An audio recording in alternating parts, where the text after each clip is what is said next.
What fucking episode are we on at this point? Episode 29. We're one away 29? from 30, yeah. Jesus. And if you think about it, it's crazy because we actually have more than 29 videos uploaded. Yeah, well, yeah. Yeah. Yeah. Then again, we've been in the game for a year now again. Yeah, again. What do you mean? Well, I mean, back in the day, we were grinding. Oh, well, yeah. And everybody took hiatus except for you. Well, I'm on a hiatus now on my main channel, so. That is true. That is true. But it's for something special. Yep. That is true. So I'm just gonna get right into it. Episode 29 of the Sports Bolt. We've got a list today. We've got some sports stuff that happened. I'm very excited. Well, I would imagine so, because that's the title of our of our channel. That's our whole prerogative. Of course, we're gonna have sports stuff. I mean, sports ball. Let's talk about like politics. Yeah, because that's what we do, right? We definitely can. Can we not? Can we not? I know you hate politics. I hate politics so much. I hate him. I hate him. I hate him. I hate him. I hate him. I'm the same way. I'm the same way. I hate him. But no, I was pretty much setting the tone for. I got a message tonight from you. I don't know whether you want me to start bench cut or if you just want to take. No, you the start. You floor. started, bud. You started. All right, you want to start? Great, and then okay. I'd say for the most part, I'm starting. I'm ecstatic. Besides a few things, I pretty much think I've been running around starting bench. There was one thing that we'll get to in the podcast that kind of had me cutting, and then as soon as they announced something else, about 10 minutes later, I was right back on the bench. Okay. Besides that, I've been starting. By the way, guys, I don't know if I seem more enthused or not, or however my mood might change. I'm running on 2 hours of sleep because I am addicted to MLB The Show.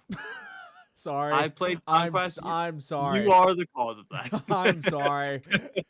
No, dude, honestly, I'm so glad you found me a game that, like, I mean, you know I've been on it for the last couple of years now. Right. But this year specifically, there's just something that finally caught me Listen, with the whole scheme of things. bro, for some reason, I don't know why, MLB The Show is like the only game franchise where I can say that I can compete with like the top like 100 players in 100. I wouldn't be surprised if I'm actually in the top 100. I'm not even kidding. I've thought about actually trying to start doing ranked games, but I'm just so addicted to Don't, Conquest. please, don't, dude. Everyone's a sweat. Everyone's a sweat unranked for love of. I mean, to be fair, with the season restarting, the teams won't be as good. Like, there's gonna be horrible pitchers, so you're probably gonna get hits and shit. But my God, everyone's a fucking sweat. Everyone's a sweat. I swear to God, including me. Including me. I'm a sweat. But because that's just literally because there's a moth on my window. Get the fuck out of here. Yep, I can see it. It listened too. Wow. But yeah, everyone's a sweat unranked. Yeah. So as he knows, I think I did the second largest Conquest map. Season 1, Chapter 3. Season 1, Chapter 3. Or was it Chapter 2? Whatever. It was Chapter 2. Yeah, I looked at that map too, but then you sent me a picture of you doing it. I'm like, okay. Dude, I started and finished it last night. It took me 4 or 5 hours, dude.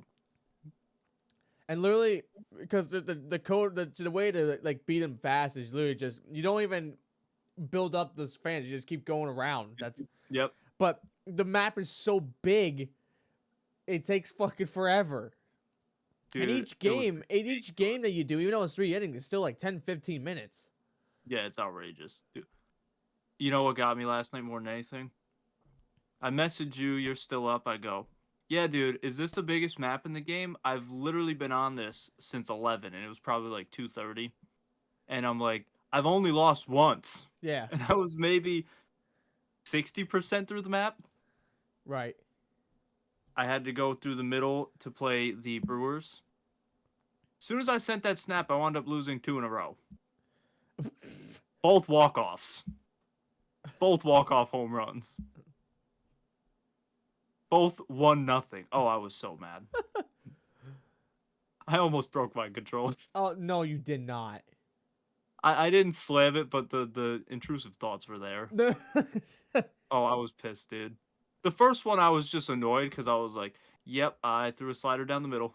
Yeah, That's on me." bro. I'm telling you, when you throw it, I've thrown that pitch so many times. I know when I accidentally do it, I'm like, oh fuck, and then boop, it's 500 feet. That's the one pitch you just can't throw. Slider down the middle, that's gone like 9 out of 10 times. It just is. Sec- the second loss was such bullshit, though, dude.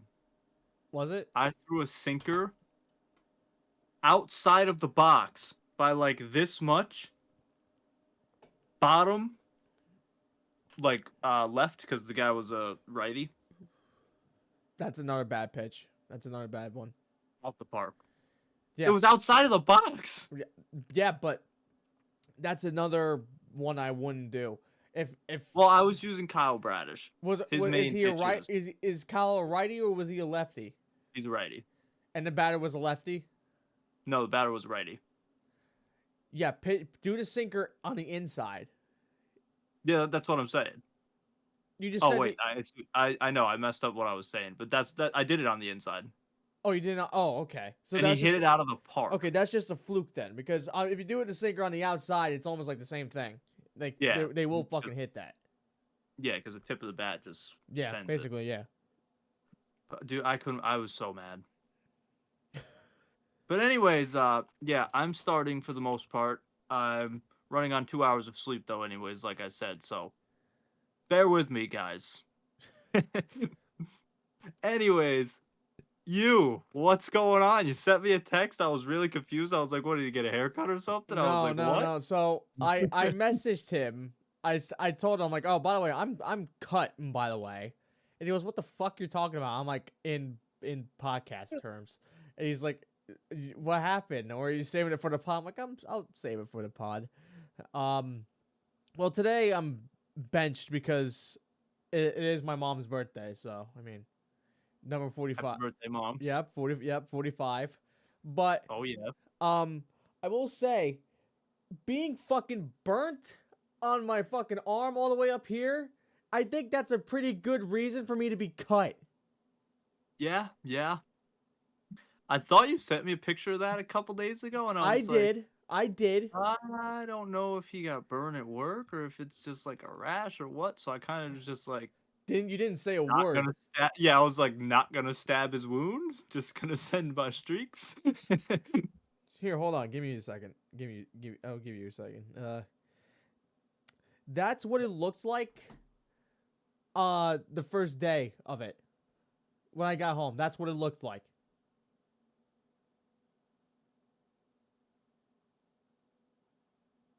Yikes! Yeah, Ouch! That there's a bubble there even. yeah, Ouch! yeah. I felt for you because I kind of figured you actually just got burnt at work because you sent the picture at work. That happened within like 5 minutes of me being there. I burnt this middle finger, the same one that's injured or was injured. It's like doesn't hurt me anymore, but it does occasionally. So I'm living with it.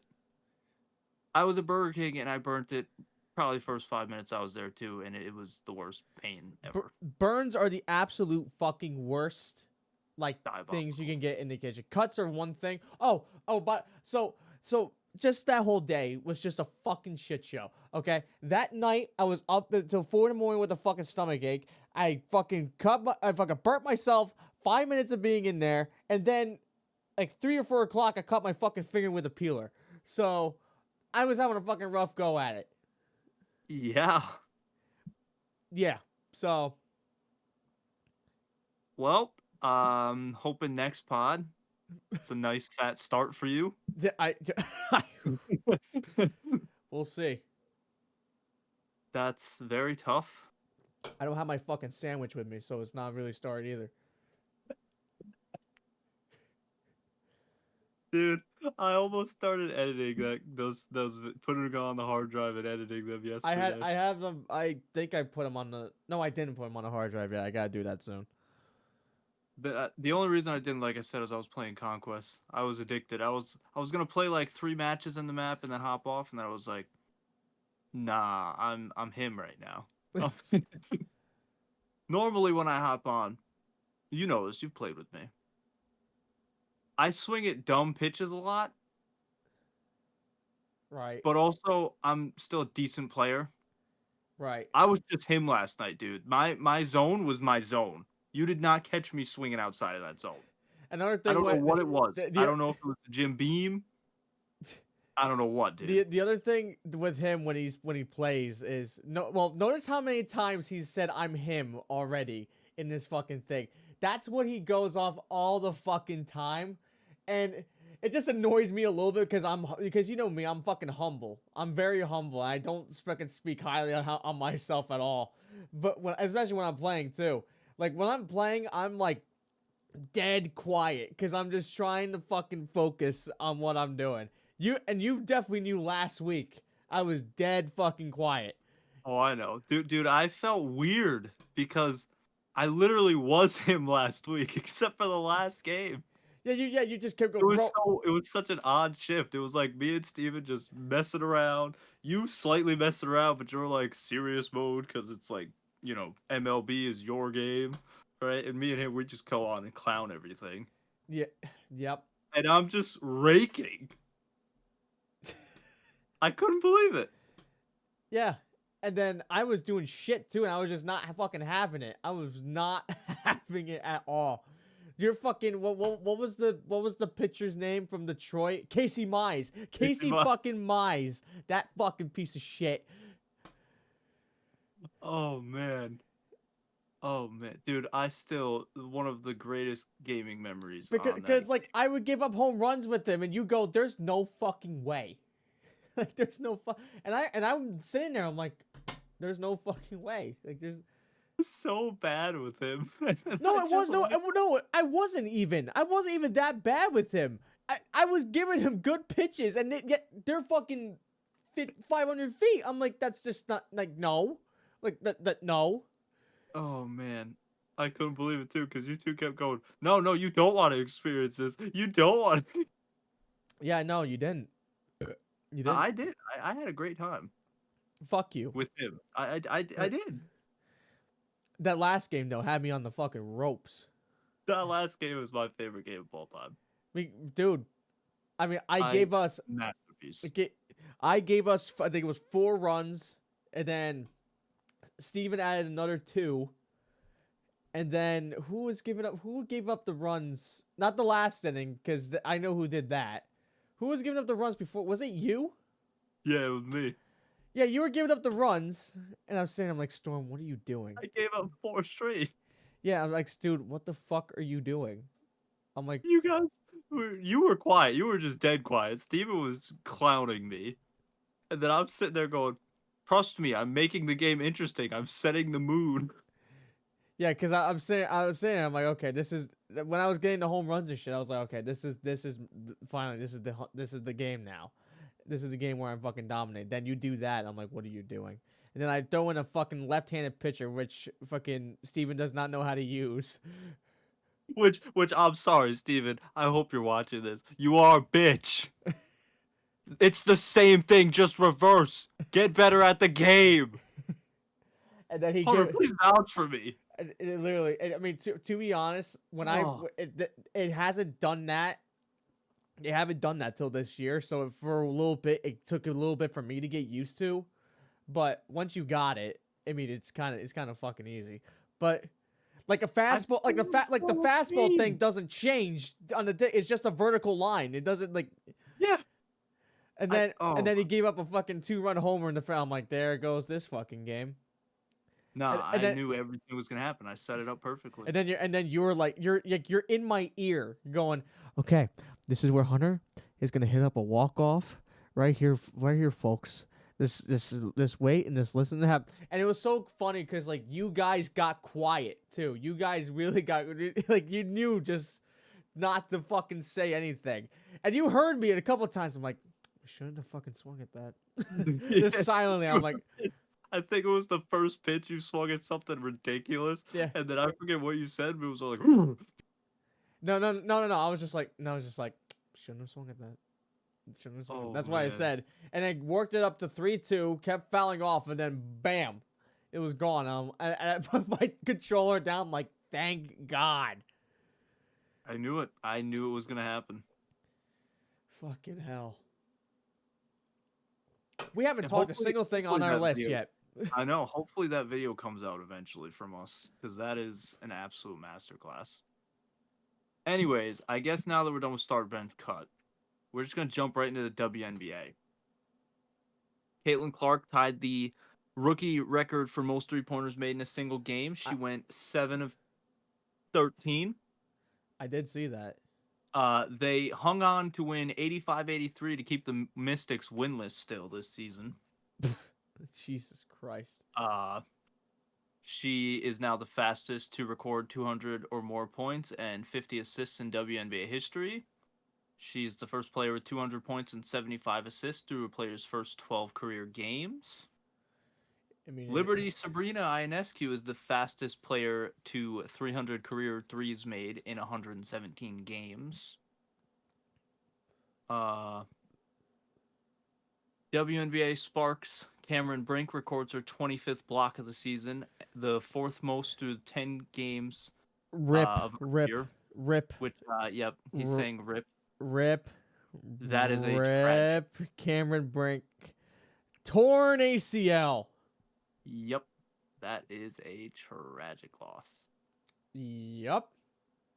The Liberty won 90-82 over the Aces in their first matchup since the Aces won the WNBA championship last year against the Liberty.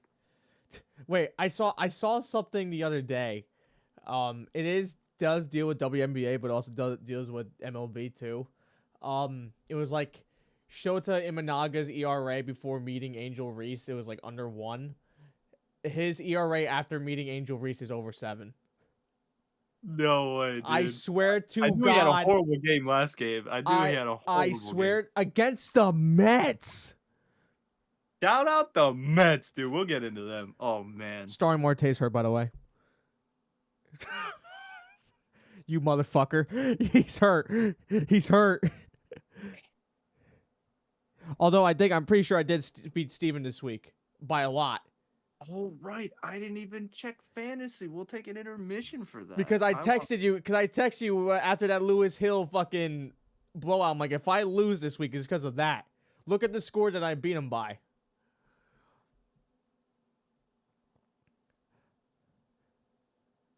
How? Literally, I was 10-0 this morning against him. Dude, his team has had an absolute stinker, or your team is on roids. Well, dude, he has 2 fucking players in there that are injured, number 1. Yeah, but 49 runs to 26? Yeah. Yikes. 49 to 26. 36 RBIs compared to 21. Yeah. The rest of the stats seem pretty even, but The strikeouts, wow. I was beating him in today, but then both of his pitchers today just went ballistic. Logan Webb had where was it? Where was his stats for today? Logan Webb had 8 strikeouts today, and then Pablo Lopez had 14 for him. Dang. So he beat me in strikeouts with those 2, but besides that, I assume you won 6-4, right? Or some shit like that. I beat Dylan the exact way I predicted I'd beat him in the beginning of the week. I beat him 5-4. I swept him in pitching, and he pretty much swept me in batting, except we tied in home runs, which is exactly what I predicted before the matchup even started. Bro, I was looking at it this week earlier. Like, you guys were just back and forth constantly this week. I was scared even this morning when I set my lineup, dude. But look at the save difference. The save difference? I'm him, dude. What? Why? Who the fuck do you... Hold on, I'm looking at your... 9 saves to Dylan's 1 this week. Emmanuel... Oh, that's why. That's why you have it. You can thank Emmanuel Classe for that. I know. Emmanuel, Rasael, Josh Hader, and fucking... That Suarez pickup was good, by the way. Yes, it was. We both... And Kimbrough, too. We both got Suarez. I got the Yep. start. I got the starter for Philly, who is ranked number 6 on the season. Solid. I'm pretty sure you have the #1 ranked player of the season. Yeah, you do. Aaron James Judge. Look at the He's season. ranked number 2. Is he really? Yeah. Who the fuck is #1 then? Oh, so help me God. So help. It's Don't. Shohei, No, right? no way. There's no fucking way he is #1. He is. Oh my God. Ridiculous. Why is he He's not. He's just not. It's rigged. It's rigged. The world is rigged against us. Home run number. Okay, he's crushed 23 home runs. That's cool, right? I mean, it's good. It's definitely good. Judge has fucking 28. And his offensive numbers are besides batting average, I'm pretty sure that's the only stat that Ohtani beats him in. Fucking it's all video game numbers. So I'm not understanding what the fuck. Yep. But what do I know? I'm not a baseball analyst. I'm just a fan that watches baseball fucking religiously and knows everything about it. I can't believe it. I see. I'm sitting there going, is he gonna say Judge? And I tap him like, how is he not #1? And I'm like, it's gotta be Shohei. Which is ridiculous, by the way. If Mookie Betts wasn't injured, that would have been my guess. Which, oops, jumped the gun there. So yeah, so much for my fucking. Did I put him as National League MVP? No, I put Shohei as my National League MVP, which it might fucking happen now, since considering that Mookie Betts is hurt. Well, I'm gonna continue on WNBA real quick. Yep, just yep. The WNBA now, they have their most watched games ever to start a season. Attendance is up 156% from last year, and more than half of all WNBA games this year have been sellouts. This year's televised games are averaging 1.32 million viewers, nearly triple last season's average of 462,000. WNBA Countdown is averaging 741,000 viewers, a 211% increase from last year. The WNBA's online merchandise store has already set a single season sales record with 4+ months left in the season, and sales are up 756% from last season. And who is that because of? Oh, I know. Dude, I still have more stats, which is insane to me. Okay, read them out. The WNBA's social channels have garnered 157 million video views through the first week of the season, an all-time high, up 380% compared to last season. The WNBA set an all-time high for League Pass subscriptions last month, with an increase of 355% from last season. Now, like you said, this is the Caitlin Clark effect. Right.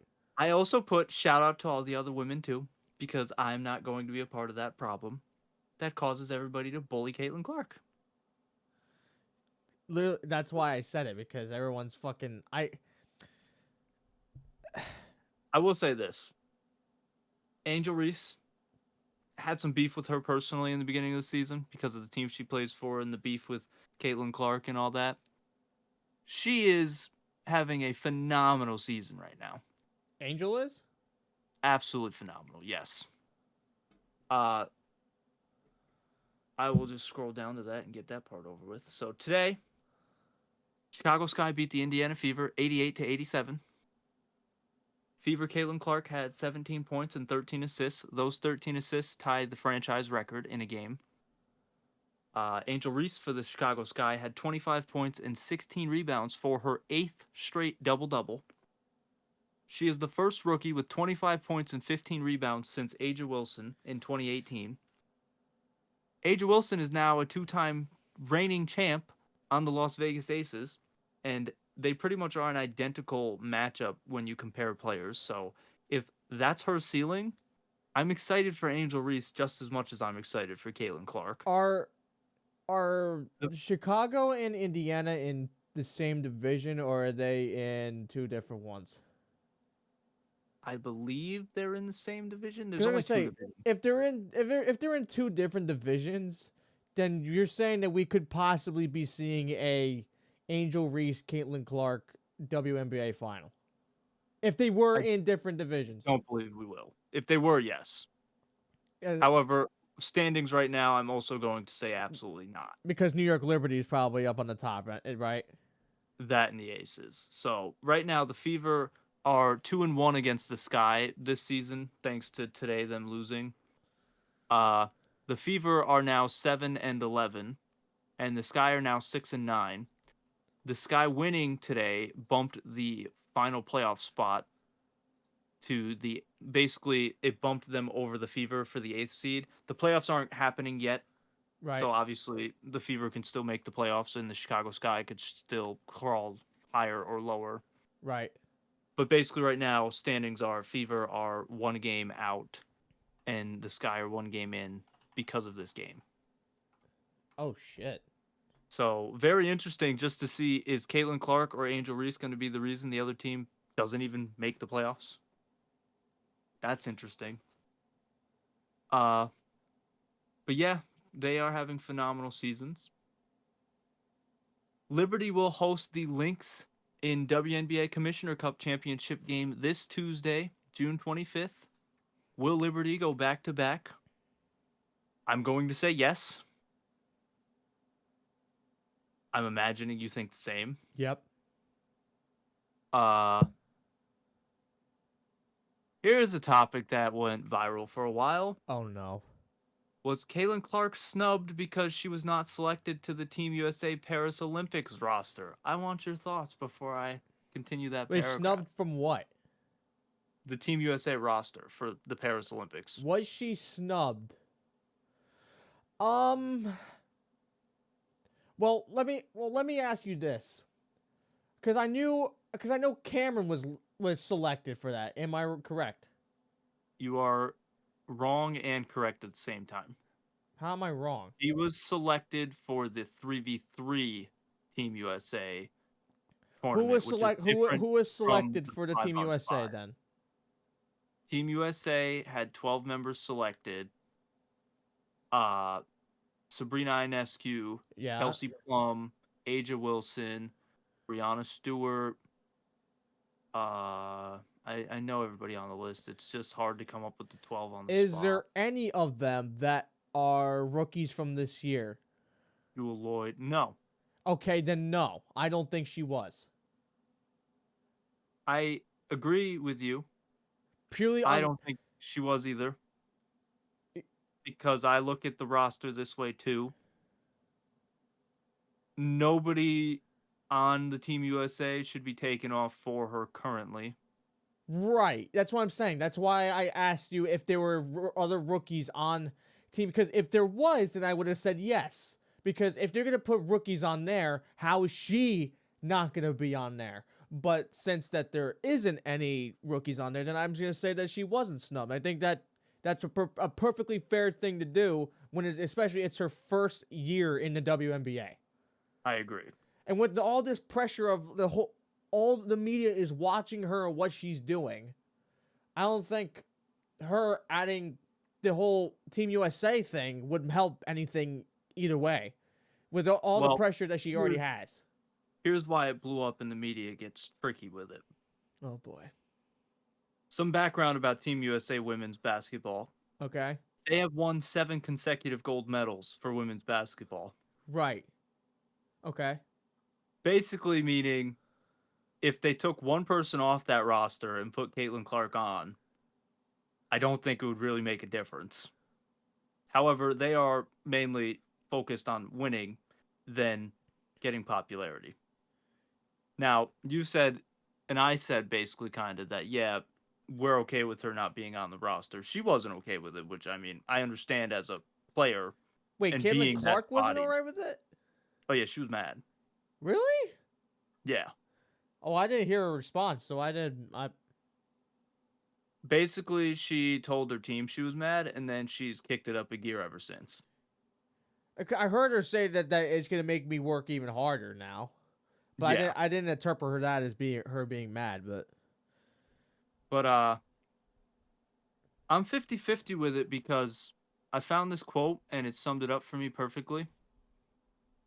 I don't know much about the WNBA, but it seems to me if you want the best team, leave her off.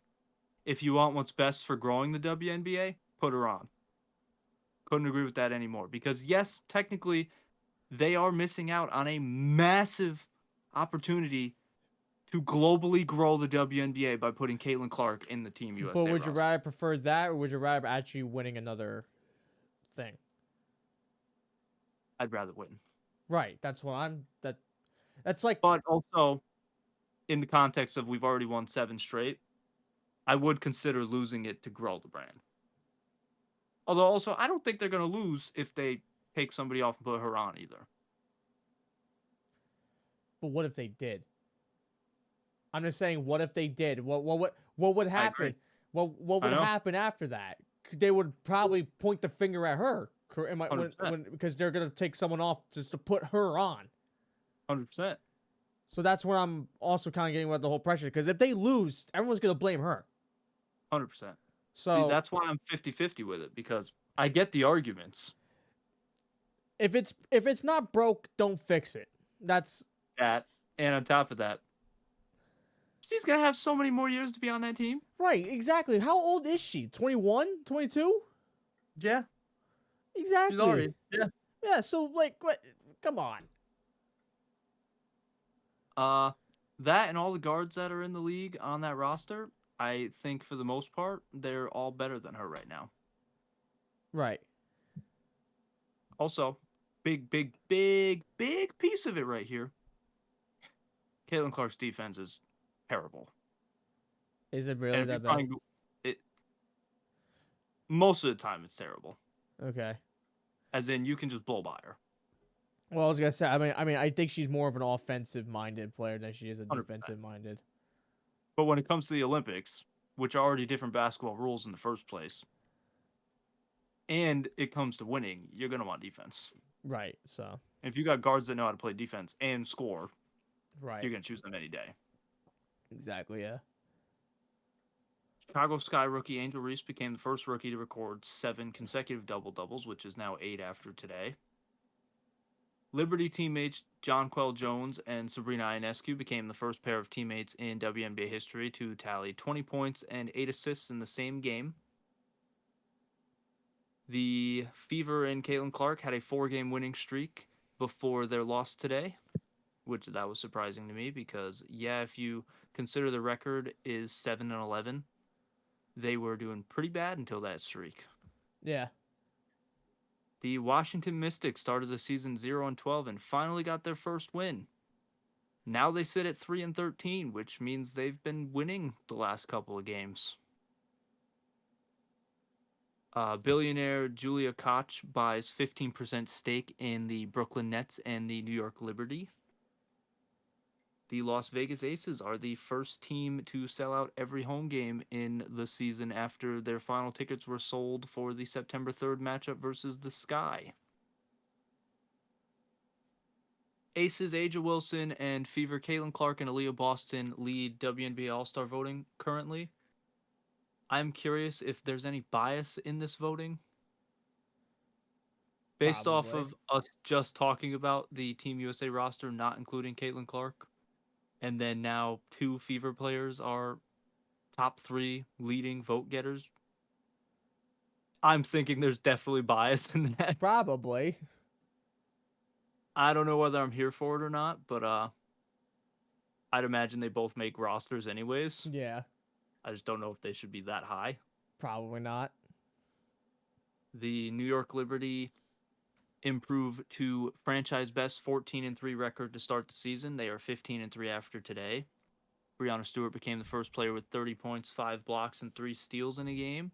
Sabrina Ionescu claimed the 3rd ranked list for franchise history for assists with 723 career assists, and she's still pretty young. Now, more on the this is the last thing actually for the WNBA, but more so on the let's stop clowning Caitlin Clark and just give the league respect. Fever Caitlin Clark averaging a 3-point shot distance this season of 28.04 feet. It's her rookie season.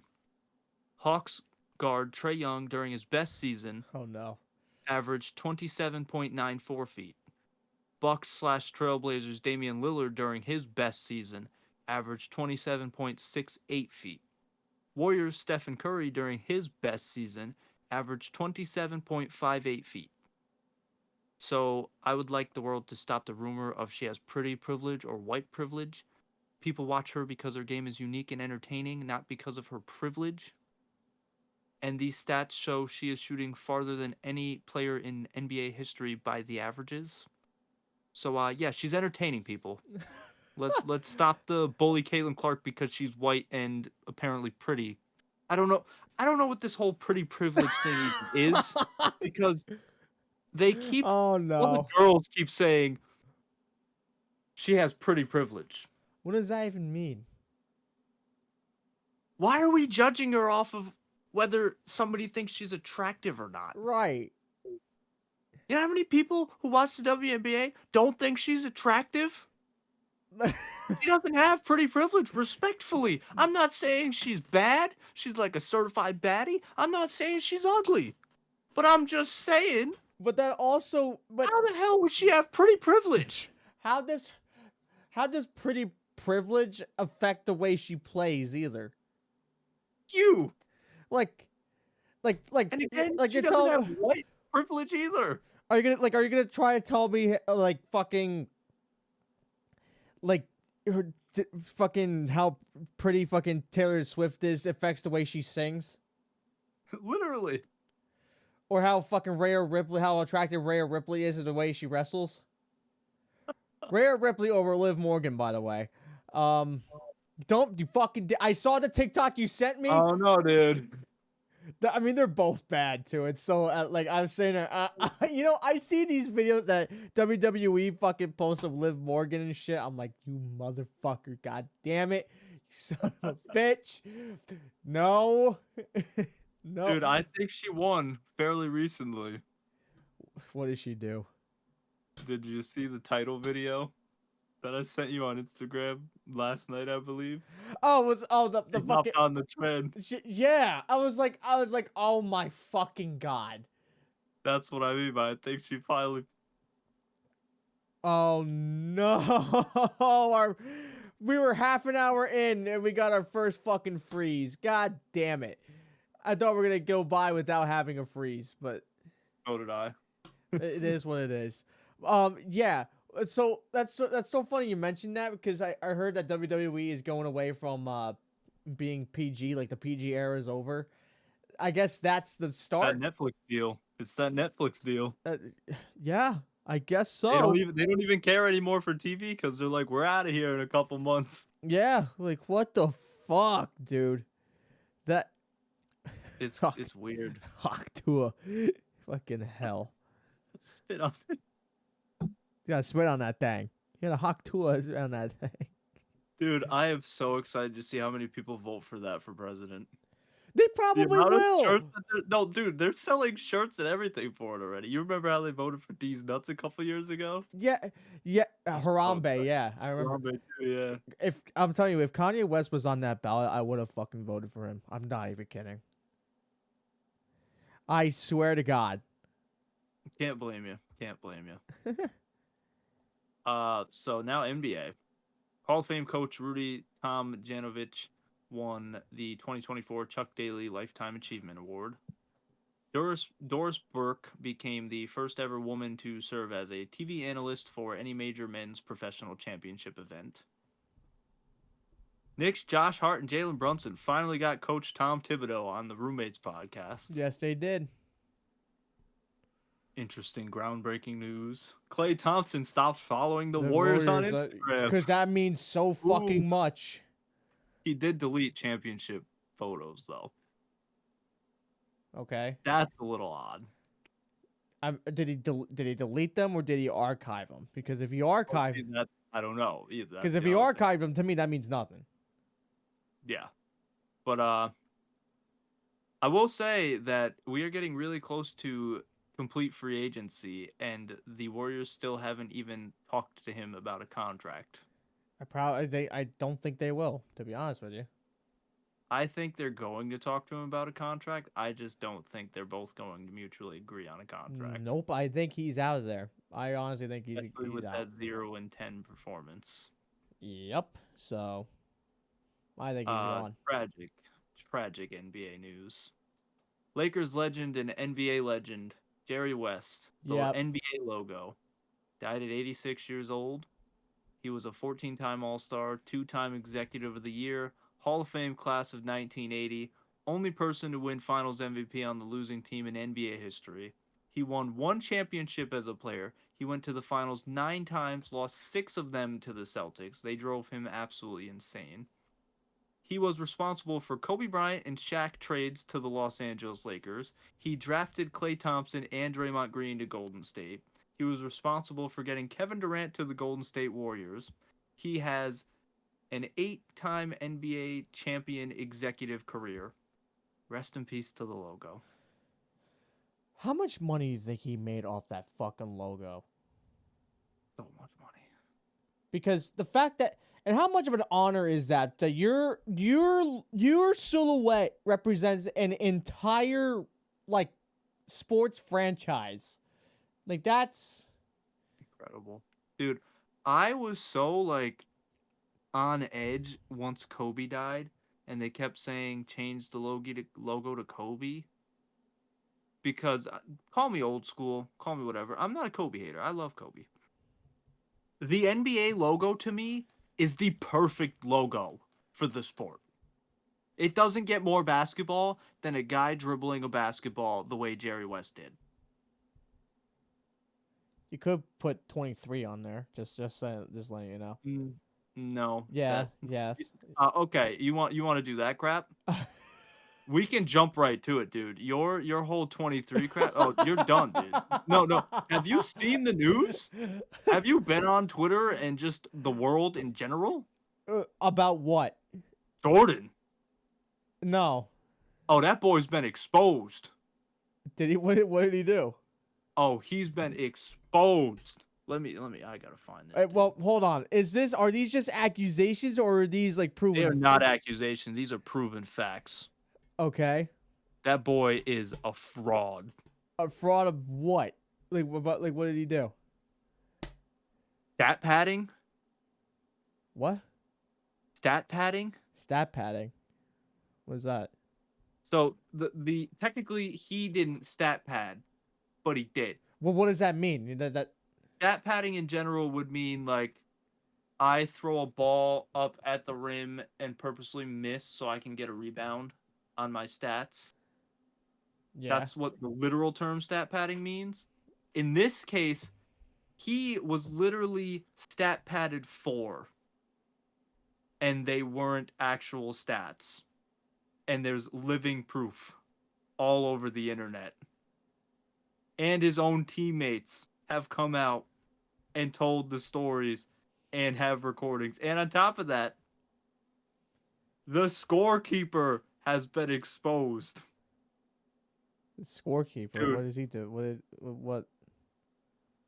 Chicago Bulls scorekeeper and legendary player Michael Jordan were exposed for stat padding his entire career and lying about his real stats. His old teammates even helped confirm the statements made by the referees, such as, and this is a direct quote, say I deflected the ball and tapped it over to MJ. I should get the credit with the steal, right? Nope. More often than not, the stat went to his column on the stat sheet, and I could do nothing about it. One night, a scorekeeper came into the locker room to hand the stat sheets to Phil Jackson. If you don't know who that is, that's the coach of the Bulls back then. I couldn't believe the look the guy gave Michael. And then the guy said, DMJ, we take care of you. Scottie Pippen himself wrote that in his book Unguarded. Scottie Pippen himself. If you guys don't know who Scottie Pippen is, that's the running mate who won 6 championships with Michael Jordan. And if you still don't believe me, you can go watch the games on YouTube. You can watch people analyzing the games, and you will see that they rigged his stats. You will see in games where he had 8, 10 steals, he only had 4, 6, 3. Two, it's outrageous. I can't believe that it's been this long for them to even do something like this and to expose him. You would think, how many decades has it been since he's been relevant? And obviously he's still relevant today, but I You mean mean like like since he's played career-wise, playing, yes. like At at least least two, 20, if not three. like 20 years. Yeah. So why is it taking this long to expose him? But anyways, I'm gonna ask you this now, not to be a dick. I'm not saying this because like I've told you who I think is the best player in basketball. It's not Michael Jordan. I think it's Kareem Abdul-Jabbar. yeah. I'm gonna ask who you about LeBron. Do you think at any point in his career, I'm not saying in his entire career or in his prime, at some point in his career, do you think that your stat padding LeBron has done a little bit of stat padding? I'm not saying this because I'm trying to be a dick. I'm just No, getting. I know what you're getting at. I'm not. Yeah.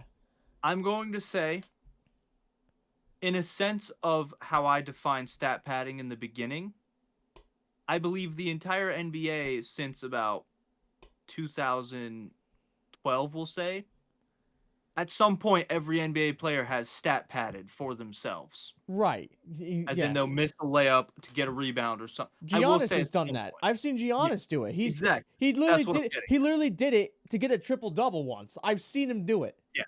That's what I'm getting at. In terms of this situation, no. And I'm not saying that because I'm a biased LeBron fan. Right. I've watched the games. I've looked at the stats. I'm a guy, especially when it comes to LeBron, you could probably figure this out by me too. I could tell you anytime during the game his exact stat line without looking it up if we're watching the game together. Right. I literally study him. Hey It's just what yo. I do when I watch his games. I mean, he's just I Hey don't know what yo. it is. Wait. You study him? You study Yes. him? You Yeah. study him? I look him up and down. No, but I mean, there's just something about his game that just makes me fall in love with basketball. And plenty of people have games like that.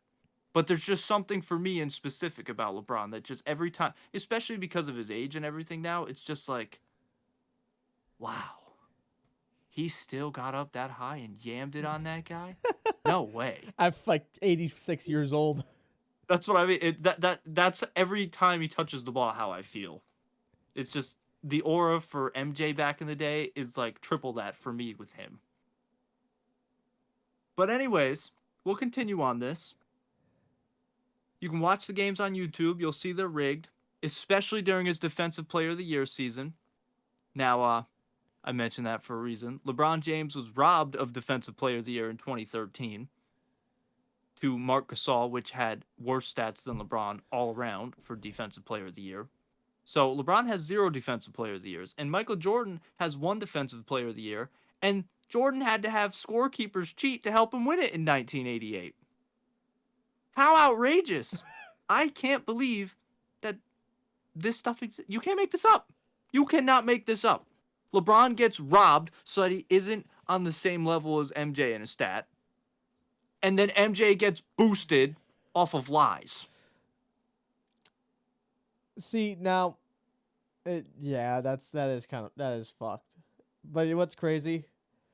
This whole thing, stat padding, what you're describing, it happens currently in one particular sport all the fucking time. Do you know what that sport is? Out of curiosity. Are you referring to baseball? Yes, I am. That's what I Brother, thought. brother. When that fucking ball is a strike or it's a ball, whether it's like 3 feet off the zone, that's a strike. That's in someone's stats now. That's a strikeout for both players, pitcher and batter. If it's a walk, same thing. If it's in the zone and it's a walk, same fucking thing. Same thing, yeah. The umpires are doing it too, so that's why it's not. I'm not like flipping out over this because it's already happening currently. So, I mean, You fucking Dude, froze. the freeze we just had was epic, dude. You're just paused doing the MJ shrug like this. Oh. Yeah, I mean, it's currently happening now, so that's why I'm not like flipping out over this. I'm flipping out because in the sport of basketball, there should be no such thing as this type of stat padding. In baseball, it makes a ton more sense. But also, I'm flipping out because, obviously, Michael Jordan LeBron debate and every other person who should be mentioned in the GOAT debate. And as far as I'm concerned, after Michael Jordan being exposed, I'm not disregarding his career whatsoever and his accomplishments. I'm not disregarding any of it. I like Michael Jordan. We all know this. I have his jersey. I have a poster of him. He did wear He's his one of my jersey for an favorite players episode. of all times. He did He wear really is. he did His wear a aura jersey is for a whole incredible. episode. He did wear I a did. On top of that, my favorite shoe of all time are the Jordan 1s. They are incredible. And yes, this is alcohol. Buffalo Bills themed. Hold on. Wait. Get that up on the fucking screen. Get that up on the screen.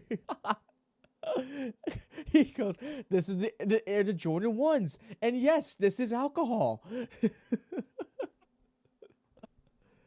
So yeah, I have no hate for Michael Jordan.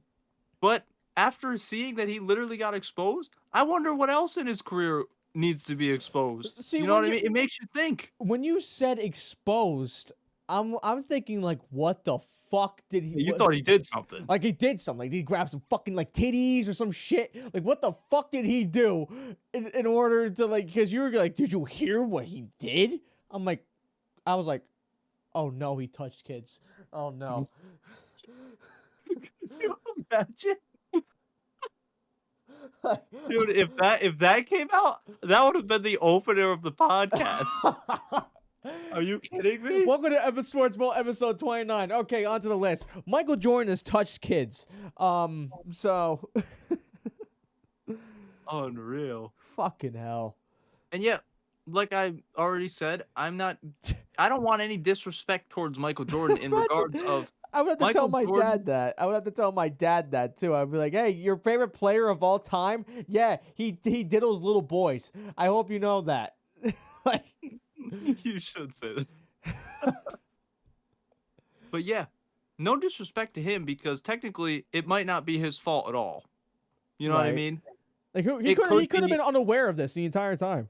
Well, that's what I mean. He could have been aware and forcing this, or he could not be unaware. However, whichever one it is, it still happened. I'm not disregarding that he did get, stat padded for his career. That's ridiculous. I mean, some of his stats are literally fake now. You know what I mean? Like, what? Right, yeah. Was he really as good of a defender as he is statistically shown as? I don't know now. Right. But also because of this, I don't care. LeBron James is the basketball GOAT. This is the evidence I needed to smack Jordan GOAT fans in the face with. This is what we've been waiting for years. And yes, we've had plenty of other evidence, but this is the evidence that's the cake. What founding argument do we have? Bam. Your stats can't even be real. You can't argue stats anymore and say stats with LeBron fans because your stats aren't even the truth. How crazy is that? So, guys, just for the record, I feel like when he does that, he's talking to me, even though No, I'm not talking to you because I know you're a GOAT's Kareem. I'm talking in a sense that the amount of Michael Jordan LeBron debates I have to get into. Yeah, nice one. You're Started off the same way I've that's a started shame. off That's with a you. shame. You were frozen. You were frozen for that. I said the only people I'm talking to are just everybody who I have to constantly get into debates with, random strangers and everything. My brother, he's a huge Jordan guy. Jordan over LeBron all the time. I can't stand it. And it's because statistically, it's proven that LeBron all around is the better basketball player. LeBron has faced way harder competition all around. Quite literally. He's also still an all-star at 99 years old. Michael Jordan selling sneakers at 99. That's it. And now this? Ooh, it's a field day. It's a field day and a half. But also, I like all basketball players. I love to just talk basketball. I could talk basketball for the rest of my life, every minute of every day. I could do the same with baseball, 100%. I'm really getting into baseball. Well, I was really getting into baseball. We'll get into that. Oh no. Uh, but we'll go back to basketball now that the MJ exposing. That was my last thing on the list, but we had to get to it already, which is great. Um, did you hear about the Lakers head coach carousel that we've had over the last couple of weeks since we ended You our tried to get the UConn guy. He said no. Then you got JJ Redick. Just absolutely outrageous. First off, UConn's men's basketball team went back to back, right? We offered him a $74 million job, and he refused it to stay at UConn for a chance to three-peat. More money than this guy has ever seen in his life. What? I respect it, honestly. Well, here's what I got thinking about today, because I really didn't. I respect it because obviously he's still making money and he's fine, right? Right. But I mean, he was offered $74 million Yeah. to coach for like 4 years. I wouldn't care about the three-peat. You've already won in that division back to back. And on top of that, it's like, what are you doing declining an NBA job now, especially to work with LeBron and Anthony Davis? But then I got thinking about it. I think the real reason he didn't take the NBA job is not even to try to go for a three-peat. University of Connecticut. Connecticut's located where? University of Connecticut. Connecticut's like located next to us. Yeah, the East Coast. Yeah. The Lakers are on the West Coast. I think he's just an East Coast guy. There's Probably. people like that. I mean, you know how many people, even influencers, you see, we're gonna move out to LA, they leave within 4 years Yeah. because it's just not their vibe. I think honestly, LA's just not for him. Because if you think about Connecticut and Yukon too, you think more of like, upstate New York. Right. Yeah. Trees, nice modern but not rich people houses, Trees. not a lot of traffic. Fucking trees. But yeah, also Shams won that Fucking trees. that Upstate New York, trees. Fucking Oh hell. man.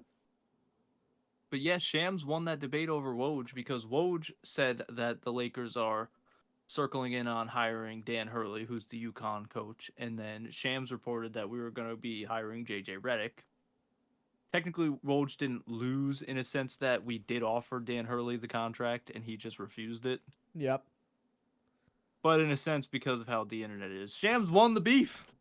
Shams on top again. Stephen Curry and his father, Del Curry, have launched a podcast called Heat Check. I haven't seen that yet, but I'm guessing it's going to be interesting. If you want to feel old, this pains me. Oh God. It's been 8 years since the Cavaliers came back down 3-1 for the first time in NBA Finals history to beat the greatest regular season team in history, the 73-9 Golden State Warriors, to win the 2016 NBA championship. It's been 8 years. Holy That is, shit. yeah. That's painful. Did you know the NBA Finals we had is the first NBA Finals in 34 years to not feature a league MVP? The last time was the 1990 season with the Pistons and Trailblazers. Really? Frozen again. Cool. Yeah, we were frozen. I replied with that with really. Yeah, surprisingly. It's weird too if you think about it because you're like Tatum, Brown, Luca, Kyrie, you're like no MVP, but then you're like, yeah, none of them have ever won. Anyways, speaking of the Celtics and Mavericks, I'm not going to go through this massive list. I'm just going to cut straight to game 5.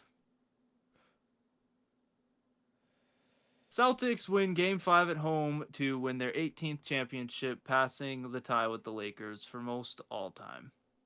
This is why I was on the cut part of start bench cut, because obviously I'm not a Celtics fan.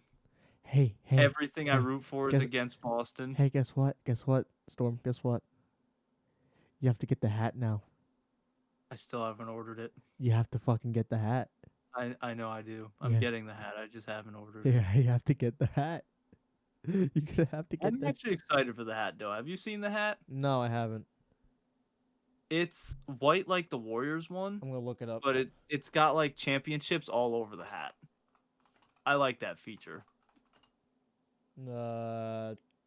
Championship gear. Let's look it the fuck up. Where the fuck is it? Oh, I see it. Okay. Oh, so it's not like there's not yeah, it's all around. I see it. It just has the one like actual championship on the side, and then there's like silhouettes of the championship in the backgrounds and stuff. Yeah, I thought that was cool. It's unique compared to the other 4 hats in the collection. That are black. No, the Warriors is white. Oh, yeah. But for the most part, yeah, they're black. I was gonna say that all of them. Yeah, all of them are black. Yeah. Did you know that they won the championship on the same day they won their last championship? Yes, I did. Yep.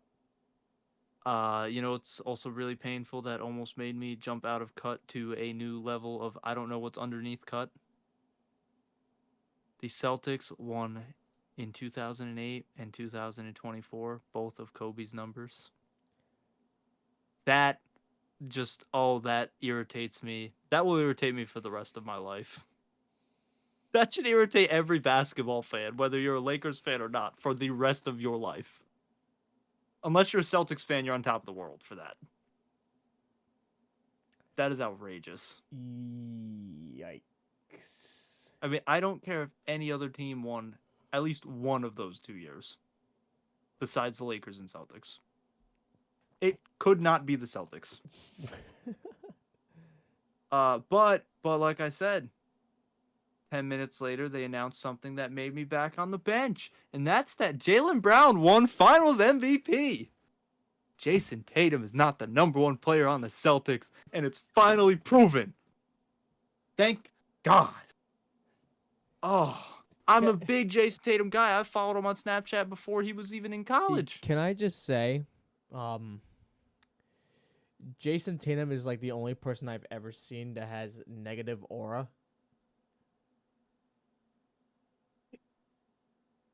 Dude, that's on the list. Like that aura is black and white. Like that shit is it was so fucking cringe. So cringe. The photo of him in the locker room trying to be like fucking Kobe or whatever the fuck it was. Him doing the "we did it," trying to be fucking Kevin Garnett, then quoting Kanye, then quoting Steph Curry. What we gonna say now? What they gonna say now? That shit was so goddamn cringe. It's unbelievable. Guess which one of those out of all of them pissed me off the most? I'm gonna say what they gonna say now. Yes. Do you know why? Why? Because he was the one saying it? No, not even that. Let's see what they're gonna say now. What are NBA fans that want to trash on the Celtics gonna say now? Cakewalk, cakewalk, cakewalk, cakewalk. There were injuries all 4 rounds to the star players of the teams you versed. You didn't do anything. You won a fucking Mickey Mouse championship. Let me show you something.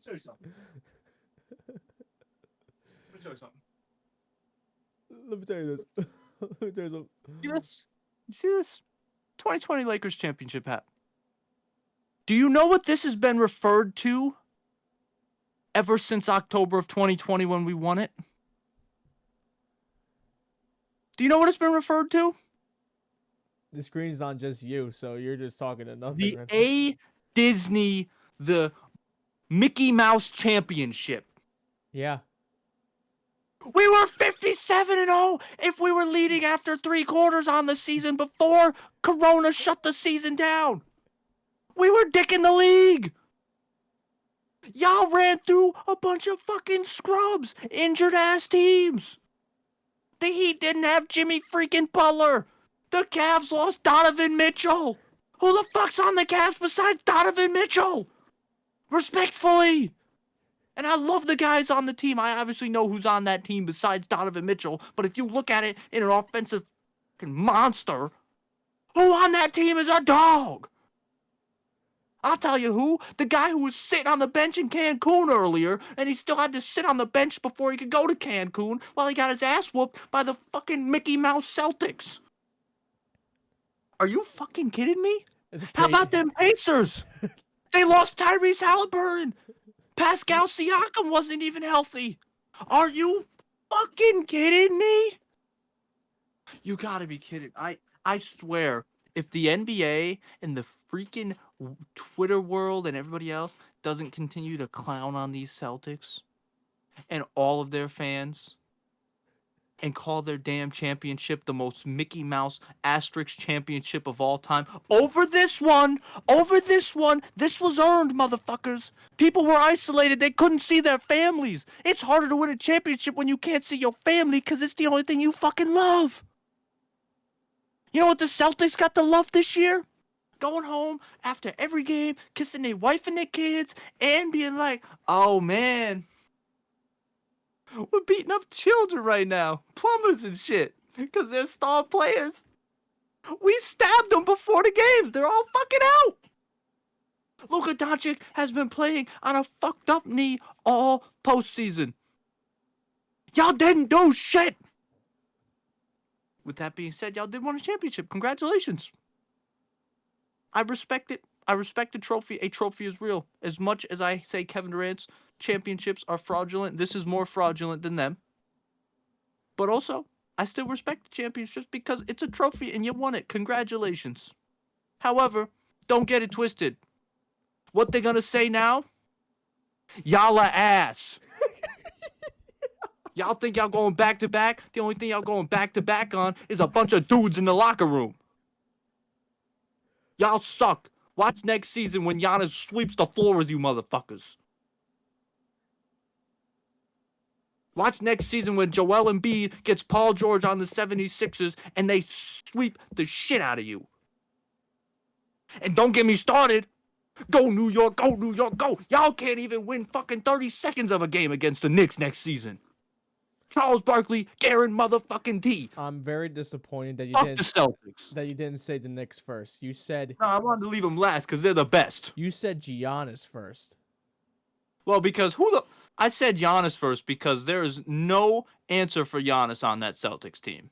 Out of all the teams in the East that would dog that team, it's Giannis. Well, They have never had an answer for him. Well, he's like one of the two aliens that are in the NBA right now. It's him and fucking Victor Wembanyama. Those two are like, Yes. No one has an answer for him. But Yes. I'm still.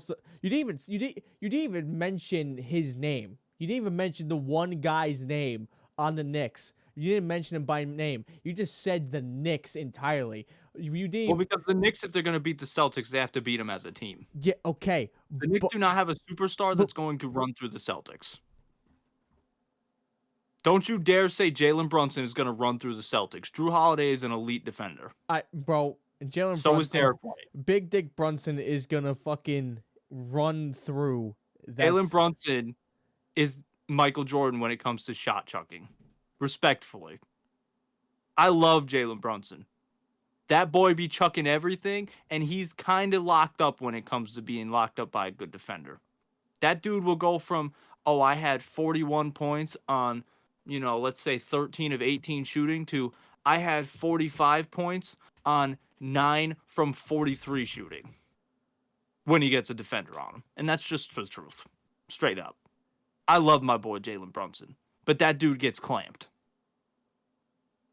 I don't know what you're talking about. Outrageous. You don't be watching the games. I don't. You're right. You're fucking right.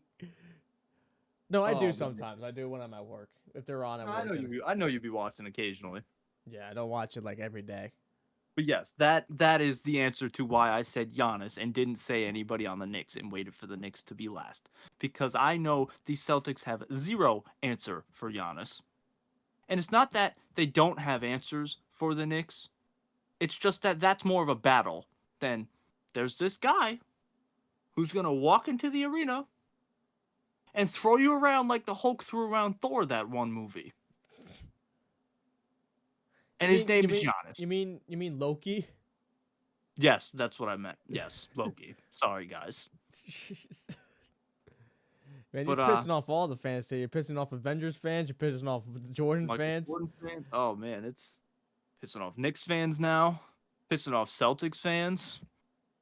I'm on a tear. That whole rant, I just had to screen on you, just you, by the way. Good, good. The world needs to know. And look, I am very proud of this Celtics team at the same time. I've watched them get blown out by LeBron year after year. I've watched Jason Tatum and Jaylen Brown grow into men. Like I said, I've been watching Jason Tatum before he went to college. I like the guy. He used to actually be cool when he first got into the league, and then Was something he? flipped to he was. Something flipped to make him cringe. I We don't know did what it is. it! I don't know what it is, but like he was cool.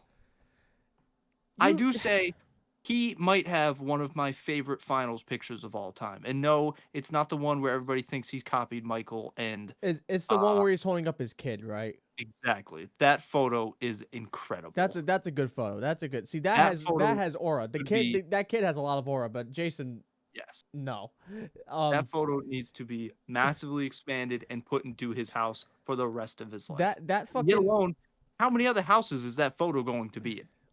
dude, I hope that like when I saw him try to do the fucking Kevin Garnett fucking anything's possible, the fact that you try to fucking copy Kevin Garnett, it's like someone trying to say I'll copy you, but I won't fucking write the exact same thing that you wrote, except that it's way worse. Like I hope Jason Tatum went home and was ashamed of himself for that. Watching that back, being like, wow, that was fucking horrible.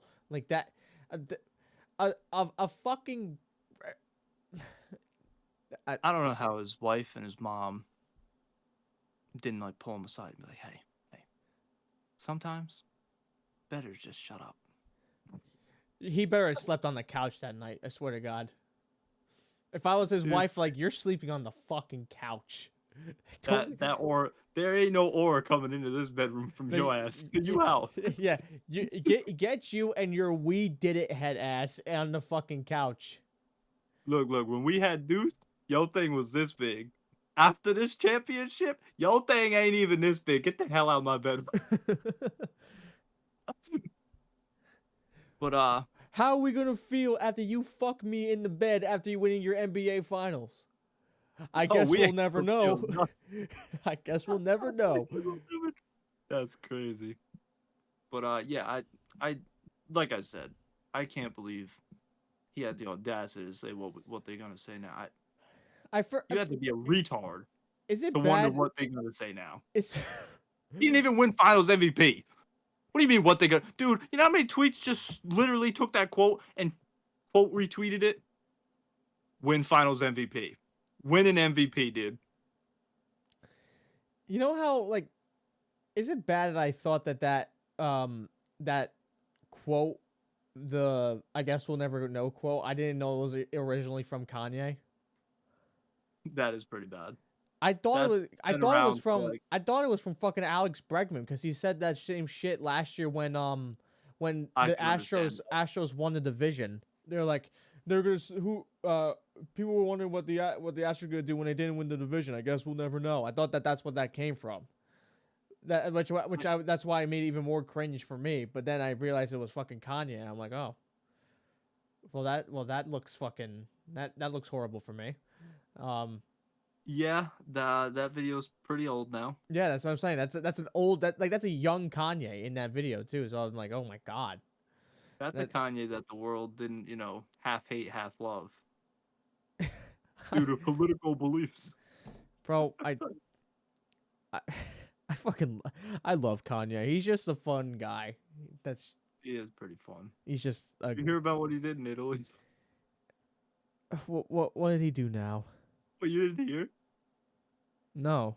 Oh man, dude. Him and his new wife, they were on their honeymoon in Italy. Yeah. They were on a boat getting like toured around with a tour guide. They got pictured and videoed and everything else where she gave him that hawk Oh. bit on. Oh my god. They could never travel on that river or with that tour company ever again. And on top of that, there's like this whole thing where like maybe they were trying to look discreet by their facial expressions and stuff. Yeah. And I always clown Kanye for this. I always do. How on earth is Kanye ever going to be unnoticeable when he's always got a fucking towel or a mask or a fucking building Okay, or that's cringe. shower curtain The mask and over his fucking entire face? Nobody else on the fucking planet goes outside and has their entire face except for their eyes covered. that's cringe. Him walking around with the mask and shit, that's fucking You're not cringe. gonna get caught getting that hawk too Yeah, that was on fucking that cringe. boat when his head was covered in this black like mask towel thing. Yeah. Like it always is. You know what I'm talking about. Yeah. They weren't gonna get caught. Come on now. This almost reminds me of when Cuz Drake purposely released his, his little snake on the mirror. You cuz know what I mean? cuz that's like how the fuck you stick out like a sore thumb when you're walking Yeah. around like that. Yeah, and Especially when your wife you next to know who you, your supermodel wife is. yeah, who you She's who not hidden. yeah, she the way she dresses, she's definitely not fucking hidden. My god. She's a supermodel. Right. It's not like you dated this freaking person named, I don't know, Sarah from, some small town in Florida. No, no, you dated a freaking top 100 at least probably supermodel. Yeah. The whole world knows her. And she barely And wears you. anything. She barely wears anything when she's out too. Yeah, and she wears skim dresses pretty much. Basically. And what I mean by that, if you guys are living under a rock, there's this company called Skims by the Who's Kardashians. who's Where owned by the up Kardashians, by and the way. it shows you your bunda and your gazoinks, Yup. and it enhances your body and doesn't make fat people look as fat, I would say, if that's the case. Right. Because it's more so just like a sheet and it's smooth. So it more so Yeah. goes gazungas, bunda, flat. Speaking of Jimmy Butler, by the way, did you see that Ninja was having a stream when he was playing poker? And okay, let me just name off some of the 3 names that were there while playing poker with him. Fucking Neymar, Ryan Garcia, which you might have something about him in there, I do. and Jimmy Butler was there. What a weird. Did you see any video footage of that? Yes, he looked like he was fed up with Ryan Garcia. I swear to God, just no. Dude, that was probably the funniest thing I saw today, dude. Jimmy just sitting there like this the whole time. Yeah. And then you got Ryan over here like just all types of craziness. Someone needs to check in on that. Do you fucking know guy. who you're sitting next to? I understand you're Ryan Garcia. You ain't shit compared to Jimmy Butler and Neymar. Sure, could you potentially knock one of them out? Yeah. I'd give Jimmy Butler a good chance of knocking your ass out, too. They say take the PEDs away from him and then see what happens. That boy got muscles anyways. He plays in the NBA. Oh, okay. So, not on the topic of Jimmy Butler now. I'm going to ask you 2 questions. Number 1, is he staying in Miami? I really don't know. It has to be yes or no. You can't say I don't know. It has to be yes or no. You want me to make a prediction? Yes, I essentially want you to make a prediction of where he's going. I get where you're going with this. Do you think Like I originally said, though, I don't Oh, for fuck's sake, we're frozen again. Oh my god. with the way. Wait, hold on. You froze. You froze before. You froze before. Oh, okay. I was saying this is tough for me because, like I said before, I don't know because this is truly one of those free agents where it's just like I really don't know whether his team, because of the way they've acted towards him at the end of the playoffs and during the playoffs, and just in general, I don't know if they're gonna want to ride with him anymore. To me, he's a Miami Heat guy for life. If the Miami Heat want him. If they don't bring him back, do you think there's a possibility of him reuniting with the 76ers? I'm gonna say no. Because I've heard something about that. I've heard a lot about that. I more so like the idea of Paul George going to the 76ers. Is he a free agent too? Hmm. Dude, that Clippers team is in shambles right now. They're moving into a new arena. They just signed their head coach Ty Lue to a pretty lengthy contract. Kawhi Leonard and Paul George are both free agents, and they need to sell tickets to make up money for that brand new arena. Hold up. Wait. You said Kawhi Leonard's? I didn't realize his contract was up. It's been Well, that long? I think he's a restricted free agent, but yes. I didn't realize that it's been that long since he signed. Literally the same year LeBron went to LA. The Lakers were supposed to get LeBron and Kawhi, but Kawhi bitched out. No, it And wasn't. thank No, it wasn't the same year. Yes, it was. No, because Kawhi was still in Toronto. Because LeBron signed in 2018, right? Yes. Kawhi won his championship in 2019. Yeah, but what I'm saying is basically it was the same time period because LeBron had to re-up a contract. Oh, to like get it extended or something? Yeah. Oh, okay. So basically it was the Kings of LA because Kawhi was coming in as the champion of the world, right? So the whole thing was like, who's the king of LA? What? Come on now. But Who won a championship, guys? Let me know. Let me know, little bro Clippers. Who won the chip? like can I just say too, what the most American thing to do when a fucking trophy in the United States and call themselves world champions? Yep.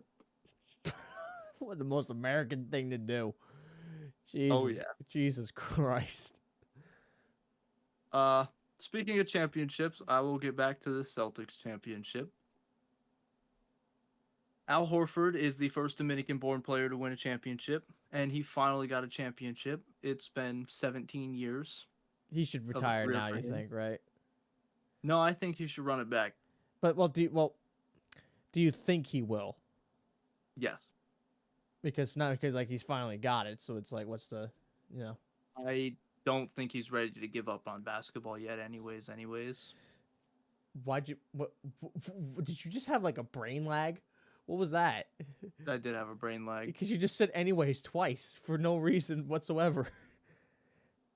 But also, what's better than going out on top than the Celtics team is literally all intact for next season. I know what's better than that. Going out on top, back No, to back. no, someone huck Tua on that thing. I can't deny. Fuck you. Kristaps Porzingis finally has a championship. He Shut was up. drafted Don't by say the his name. Knicks. Don't say his fucking name. Don't say his name. How dare you? Why? Fuck that guy. What? He was a Nick, was he not? Yes. Fuck that guy. And the Knicks fucking hated him. Yeah, well, still, fuck that guy. Former Nick. Nah, no. I will not take any Kristaps slander. Former Nick I now went love to ball. That's dude. That's the same as obviously it's not the same as like these two big players or whatever the fuck. He's not as big as this guy. It's the same thing as like if Derek Jeter left in 2004 to Boston and won a championship with Boston. That's the same thing. I'm gonna say no because that would have been a direct leaving from New York to Boston. Kristaps did not go from New York to Boston. Did he not? He went from New York to Dallas. Oh, that's even worse. Spent quite a few years with Luca, and then went to Boston Oh, as a free agent. oh, that's even fucking worse. And the Knicks didn't want Kristaps because Knicks fans suck. Kristaps is a generational player. I'm gonna put it like this: I'd much rather have Kristaps running the center than Mitchell Robinson. Oh yeah, 100%. Yeah. I hated that he left. He was my favorite player on the Knicks. I loved when we drafted him, and everybody else was like, "Pingus, Pingus, what the fuck?" Yingus Pingus. But he's also the first Latvia-born player to win a chip now. Celtics head coach Joe Mazzulla. He is age 35. He is the youngest coach to win an NBA title since Bill Russell did it in 1969 as a player coach for the same team, the Celtics. Al Horford played the most playoff games before winning a championship in NBA history, 186 playoff games. Jason Tatum passed Kobe Bryant for most playoff points in NBA history before turning 27 years old. Hold on, time out. Hold on. I don't think we're deeping the previous stat that you just said. He played how many playoff games before he win one? 186. A 17 years. 186. That's more than the regular baseball season. Yep. 180. Has he ever reached the finals before? Like Yes. before this? With who? Yes. Well, I believe he was a part of the Celtics team that lost to the Warriors. Okay. And he has been on quite a few teams. He was really good on the Hawks back in the day. I'm not sure if the Hawks ever made a conference finals or finals appearance with him necessarily. But regardless, I'm pretty sure he's on that 2022 roster. So if he was in the playoffs every single year before this is how many playoff games that every single year essentially that Yep. he was in. Yep. Oh, like 11 playoff games per year for the last 17 years before he won one. Yep. Insane. That means he pretty much made it to the second round the majority of his career. Yeah. That's a great career. You kidding me? Yeah, that's what I'm saying. I'm glad the season is over because I fell asleep for the first time watching the finals ever this series, and I love basketball. And I not only slept for the first time ever during a finals game, but I slept every game of this finals. It was an extremely boring finals I was saying because it was I've heard huge people say minutes. this is like one of the worst finals in NBA history. Yeah. It's just a mismatch. It's not even that the Mavericks are a horrible team or the Celtics are just a dominant team. Right. This year in the playoffs, it even proved 90% of it was just, do you match up with this team? That's why I clowned the Celtics so much earlier and said that like they have no answer for Giannis if Giannis was healthy. Right. Because they don't. It's just the matchup. Oh my God. I hate to interrupt you, but Brooke, who works with my mom, she posted like a birthday post about my mom, and my mom replies going, "Thank you, Buki, love you." That cringe. Mom, I know you're watching this too. That's fucking cringe. I'm sorry. That's just cringe. Buki, really?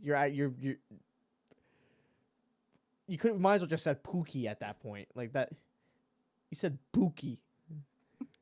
It almost sounds like a racial term when you say it like that. Like that.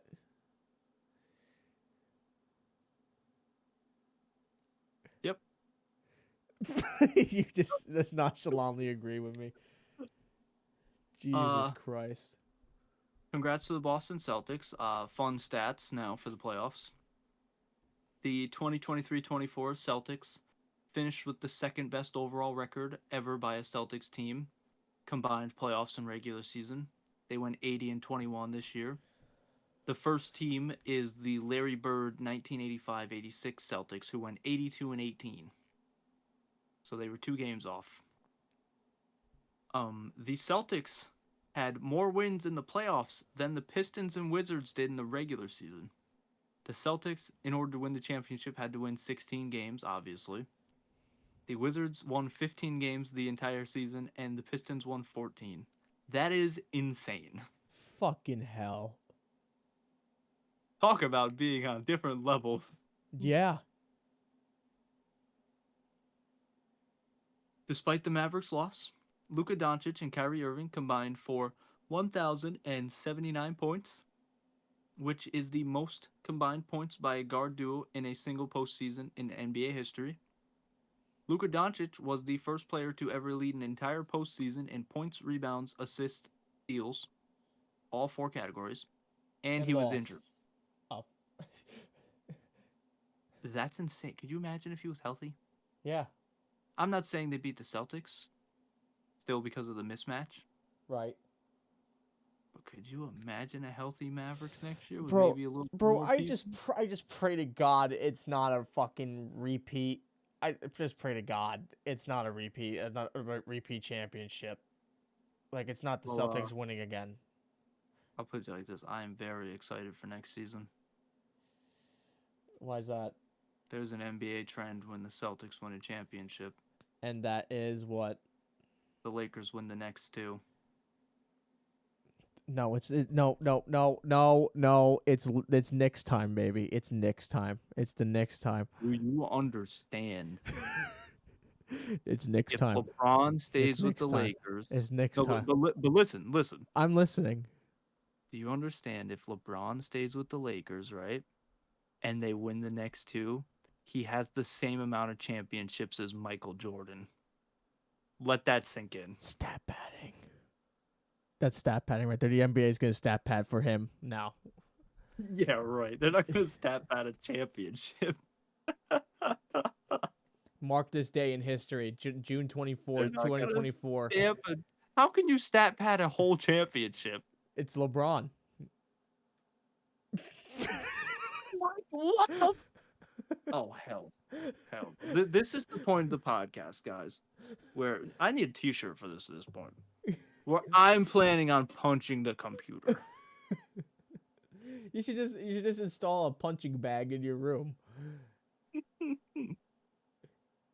Or just get like a stress ball like I do and just chuck it.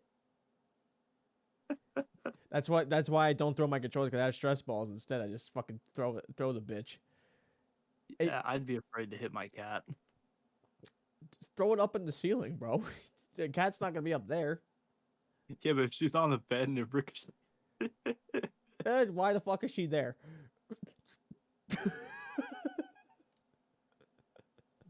Your phrases the last like 3 minutes are just really confusing. Why is she on the bed? Why does she have to be in the exact landing spot of the fucking stress ball? Huh? You never know. What's that supposed to mean?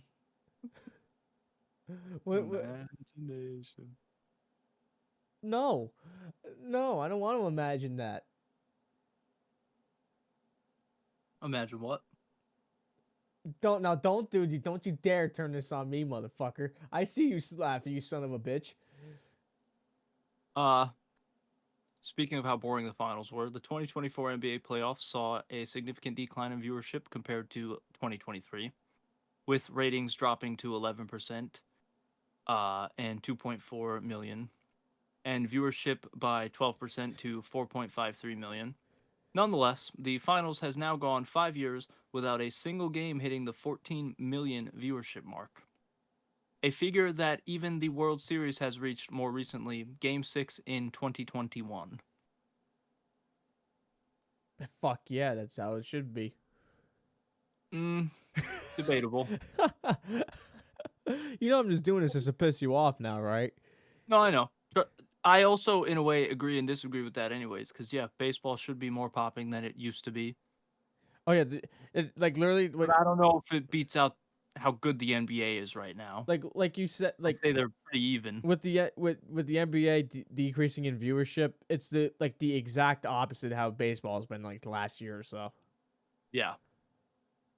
The other thing too is the NBA regular season was so much more interesting this year Right. than the playoffs entirely. I mean, it's crazy that the best series was Knicks Sixers. Yeah, it was. Um, Oh, Noah went to what? How many games did that go into? what Knicks Sixers? Yes, 6.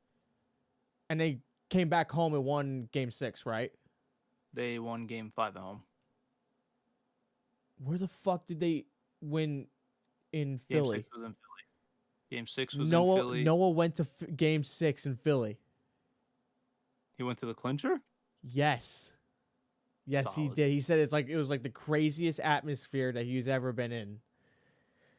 And well, Is he a Knicks or a Sixers he's a guy? Knicks fan. He's a Knicks fan. Oh, he was in heaven.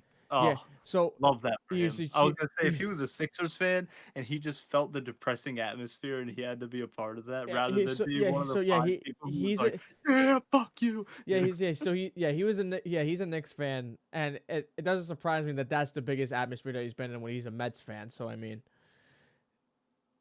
Yeah. and a Broncos fan.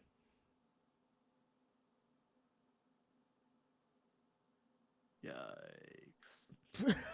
I respect it though. You know what he's doing? He's trying to stay all orange. I respect it. My favorite color is orange. I get what he's doing Yeah, there. he is. Yeah, he is. I didn't even realize it until you just said that. Uh So Contavious Caldwell-Pope won in 2020 with the Lakers and 2023 with the Nuggets, and Drew Holiday won in 2021 with the Bucks, and this championship with the Celtics. They are the only players with multiple championships in the 2020s. I forgot that Drew Holiday was a Buck. Yep, the Bucks gave him to the Celtics to let them win this year. How crazy is that? Fucking idiots. Speaking of the cringiness of Jason Tatum, Oh God. his new Nike campaign, "Don't Stop Disbelieving," is the whitest and weirdest thing ever. And I thought about this last night. This is so Boston. Yeah. It really is such a Boston thing to make him do "Don't Stop Disbelieving." But what is that? For those that don't get, I got the reference immediately, but for those who don't get the fucking reference, all right. Um, wait. You got the wrong band. It's Journey, not Boston. No, I know it's not. I meant like a Boston like city thing. What do you mean? I mean like that catchphrase is so Boston. I know what you're referring to with the song. I knew it was Journey. Yeah. That is literally the Nike slogan on all the billboards for him though. But I I don't know. kid you not. But why It is says that "Don't phrase a stop." Boston thing though? Like, why is that? Because it's white and it sucks and it's weird. We're talking about Jason Tatum being the face of "Don't Stop Disbelieving." It sounds like a Larry Bird 1980s commercial. Does it not? Does that not sound like something they would have matched up with Larry Bird back in the day? Some dumb shit like that. Because it's That is some white ass advertising if I've ever seen it. because it's white and it wait, because it's white and it sucks and it's weird. And I'm not trying to even be racist right now or anything. But you're telling me that shit doesn't sound like one of the whitest catchphrases of all time. Oh no, it is. It's such an ass fucking slogan, but like There's this fact that you just violated a whole city with 3 words. Well, I mean, they're known to be the most racist franchise and city of all time. They had Bill Russell, and they still were racist during the Bill Russell era. They're racist to Kyrie to this day. You Cuz should have heard how racist they used to be to Jaylen Brown. Oh god. That's part of why I say it's so Boston, because it's just the whitest thing ever. Because it's white and it sucks and it's weird. Bro, who wants a t-shirt that says "Don't stop disbelieving"? You know what? What the slogan should have been? I have no anything but that. Trees. Trees 2024. I'm voting for trees 2024. That's what I'm doing. I love it. I'm doing the same thing. Cuz upstate, trees. Dude, what do you think about trees? Trees. With the finals over, I look forward to NBA free agency, which starts as soon as the finals is over now, thanks to new rules. I'm looking forward to trees. And Yankees baseball. Except now, we're not done with basketball yet, but I am not looking that forward to Yankees baseball. Got to say, we'll get into that, but I just got to say I'm not. I'll say my words about it. I have some key words for it. Good. I will finish basketball because we're almost done. Detroit Pistons fired the highest paid coach, Monty Williams, after 1 season. Oh, They shocker. still owe him 5 years, $65 million. They paid him how much? They paid him more than 65. They still owe him $65 million. Coaching contracts in the NBA have to be paid regardless. Oh, you're fucked, Detroit. You are fucked. I don't know why they got rid of him. I trust me, I understand it from a base of you guys were ass. But how is that his fault? But you gave him a 6-year contract before the season started. He was an elite coach before the season started for the Suns. You gave him a roster of nothing. So what could he do? Exactly. Fucking Readjust idiots. the roster and say, try again next year. You didn't even give him 2 years. Yeah. Oh, frozen. Frozen. Oh, minute. Love you. Still frozen? Nope, we're good. Oh, okay. The Chicago Bulls traded Alex Caruso to the Oklahoma City Thunder for Josh Giddey. Chicago kids, look out. Yeah. Thunder have won this trade by a landslide because they have a great defensive upgrade. Alex And Caruso, this yeah. postseason, they sat Josh Giddey on the bench during the playoffs, literally because he couldn't defend. And Chicago, you definitely lost this trade because you now have a fucking certified lover boy, certified pedophile on your team.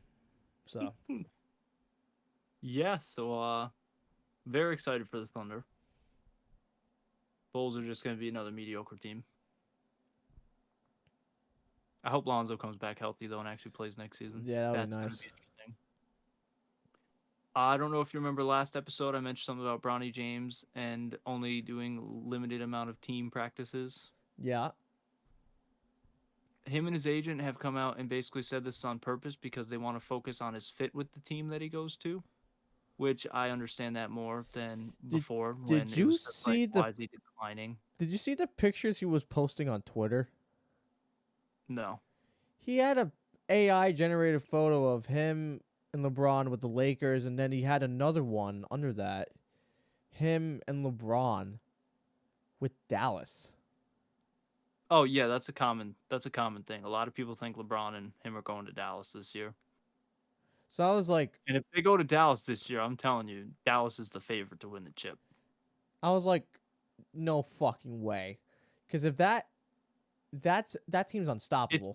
It's really not hard to get LeBron and Bronny to Dallas with keeping Kyrie and Luca there too. Well, I mean, it's. PJ Washington's probably gonna hit the fan, I mean, and also I feel LeBron's a technically unrestricted free agent if he wants to be. right, So they exactly. wouldn't So even have to do a trade. He right, just so have to. that's why I'm saying I feel like it wouldn't be hard for LeBron to go anywhere because wherever Bronny goes, LeBron's going. So I mean, I don't know if that's necessarily true anymore. really? Yeah, I have more of a feeling that they might not play together. Oh shit. More so, I think they are focused on Bronny making the league more than anything at this point. Hmm. And if you look at it in both of their perspectives, it does kind of make sense that they might not play together anymore. In a sense that, let's say Bronny gets drafted to the Celtics or the Pistons, or, Yeah. and then you look at LeBron's perspective in his mind. You think LeBron wants to go play for the Pistons or the Celtics? No. Exactly. Ew, But LeBron in a Celtics what uniform. happens if Bronny has no choice but to get drafted by a team that LeBron doesn't want to play for? Then they don't play together. Right. And the odds are looking more and more like nobody knows where Bronny's getting drafted. Right.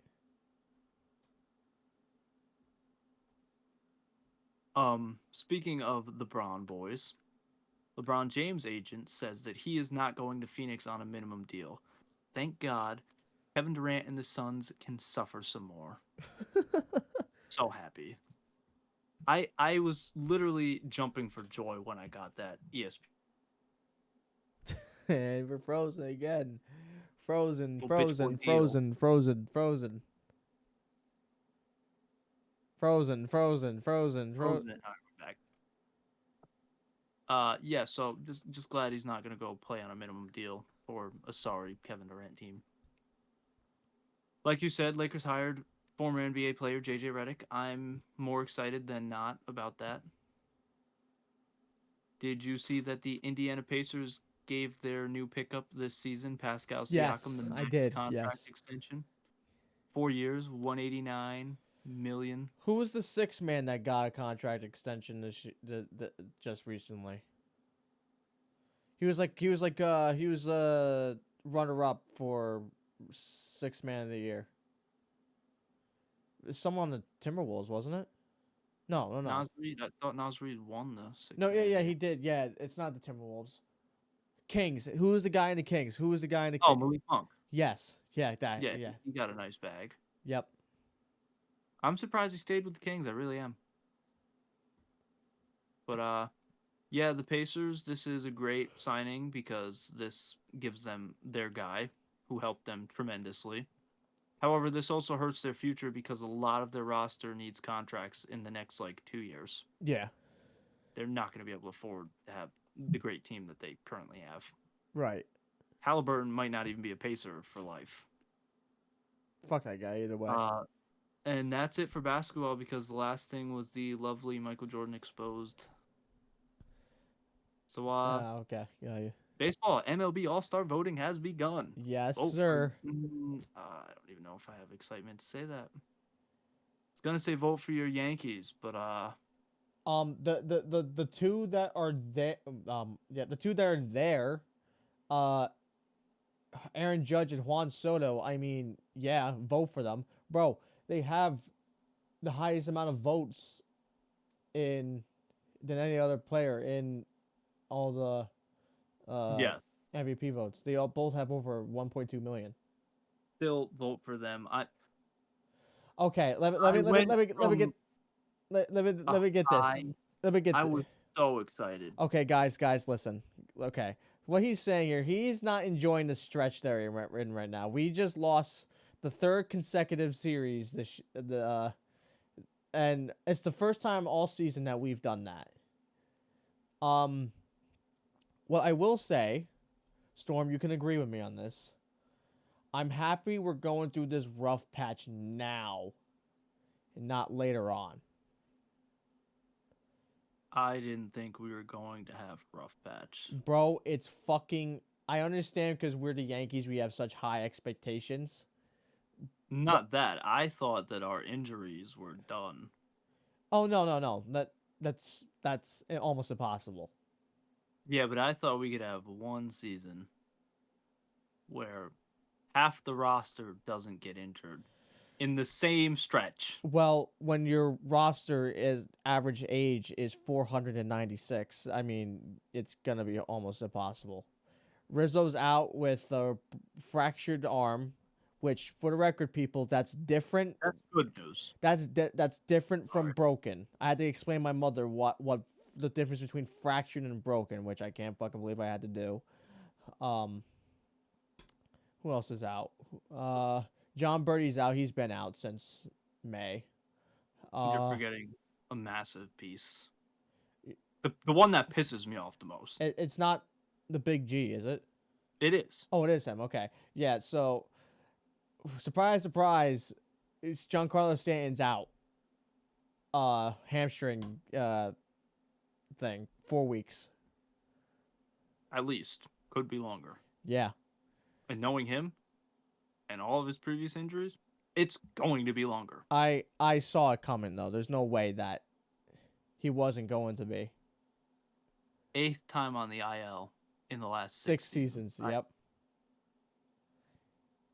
He was doing so good this And year. the thing is too, like it wasn't like this is the one time when he gets injured that I actually felt bad for the guy.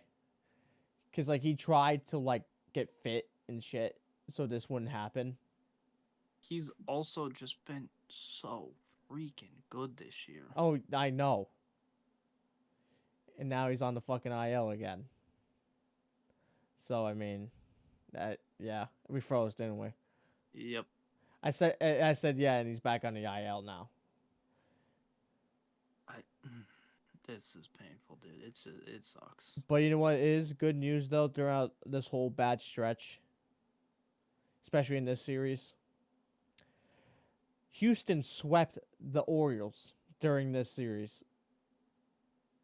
So Orioles did not gain anything on us. We are still in first in the AL East.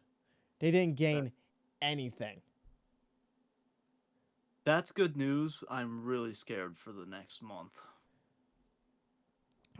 And this just shows that we have to be, and I'm pretty sure I heard Brian Cashman say this, aggressive at the deadline. Aggressive, aggressive, aggressive. The infielders need fucking changing big time. Beside I don't understand today's trade. what? I don't understand today's trade. Why? Why is that? We were supposed to get Pete. Brother, dude, for fuck's sake. Trade deadline you know what, I remember this last year too. You were the same way last year. The trade deadline's not until like a month. That's when it's going to happen. Why would we bother with this trade, though? More depth, dude. Yeah, but if this trade did not include Mason Miller, Who said? But okay, the who said? hell? But who says that they won't trade for them later on? well, that's what I'm getting at. This trade better in the long run mean that we're getting Mason Miller after a month from now. I won't. I don't see why we wouldn't. Nobody likes the Yankees except Yankees.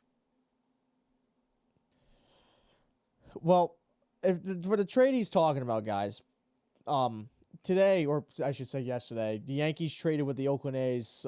We gave them Jordan Groshans, and they gave us J.D. Davis. And he texted me. I knew you were gonna do it too. That what my thoughts were. He has J.D. Davis is a good infielder. He was really good. I'm not saying that he's past his prime now. He's still. I don't think he's even that old. No, I think it's 29. And I think but he's with Oakland, so that's why his stats are kind of like Mid. yeah. So I feel like if he's in a better like in a winning city, like New York, he will probably perform better, but I don't know. That's what I thought too.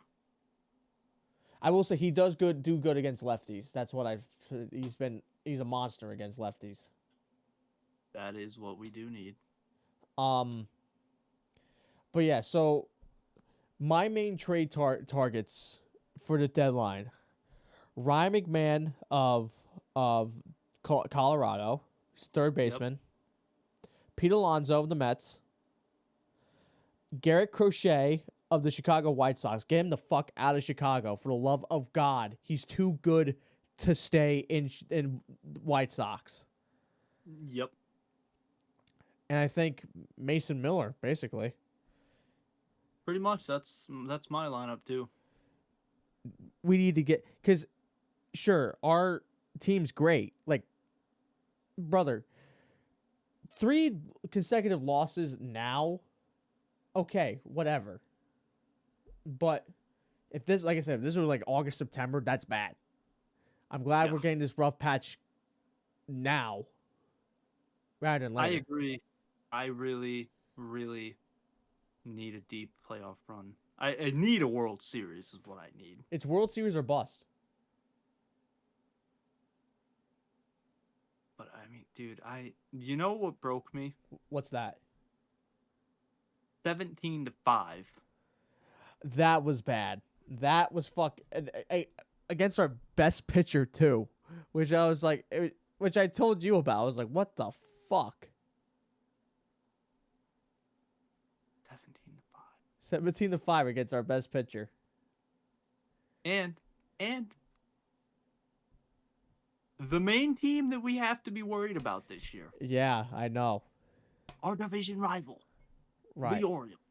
This, I will say this. And this is 2 series we've lost to them. This is the ALCS right here. That series right there. Not the result, but those 2 teams, that's the ALCS right there. Unless something goes completely fucking wrong for both teams, that's the ALCS. I don't... Sure, Houston swept them now, but if they play each other in the ALDS, I don't think that... I highly doubt that the Orioles are going to beat fucking... or are going to lose against the Houston Astros. I'm sorry. It's just not going to happen. I agree. Same thing with the Yankees, too. If the Yankees played Houston in the ALDS, Houston's fucked. Yeah. My mom has a new favorite player now in the Yankees. It's not Stanton and it's not Rizzo. It's not Soto, is it? No, it's not. She calls him she calls him Han Solo, by the way. That's amazing.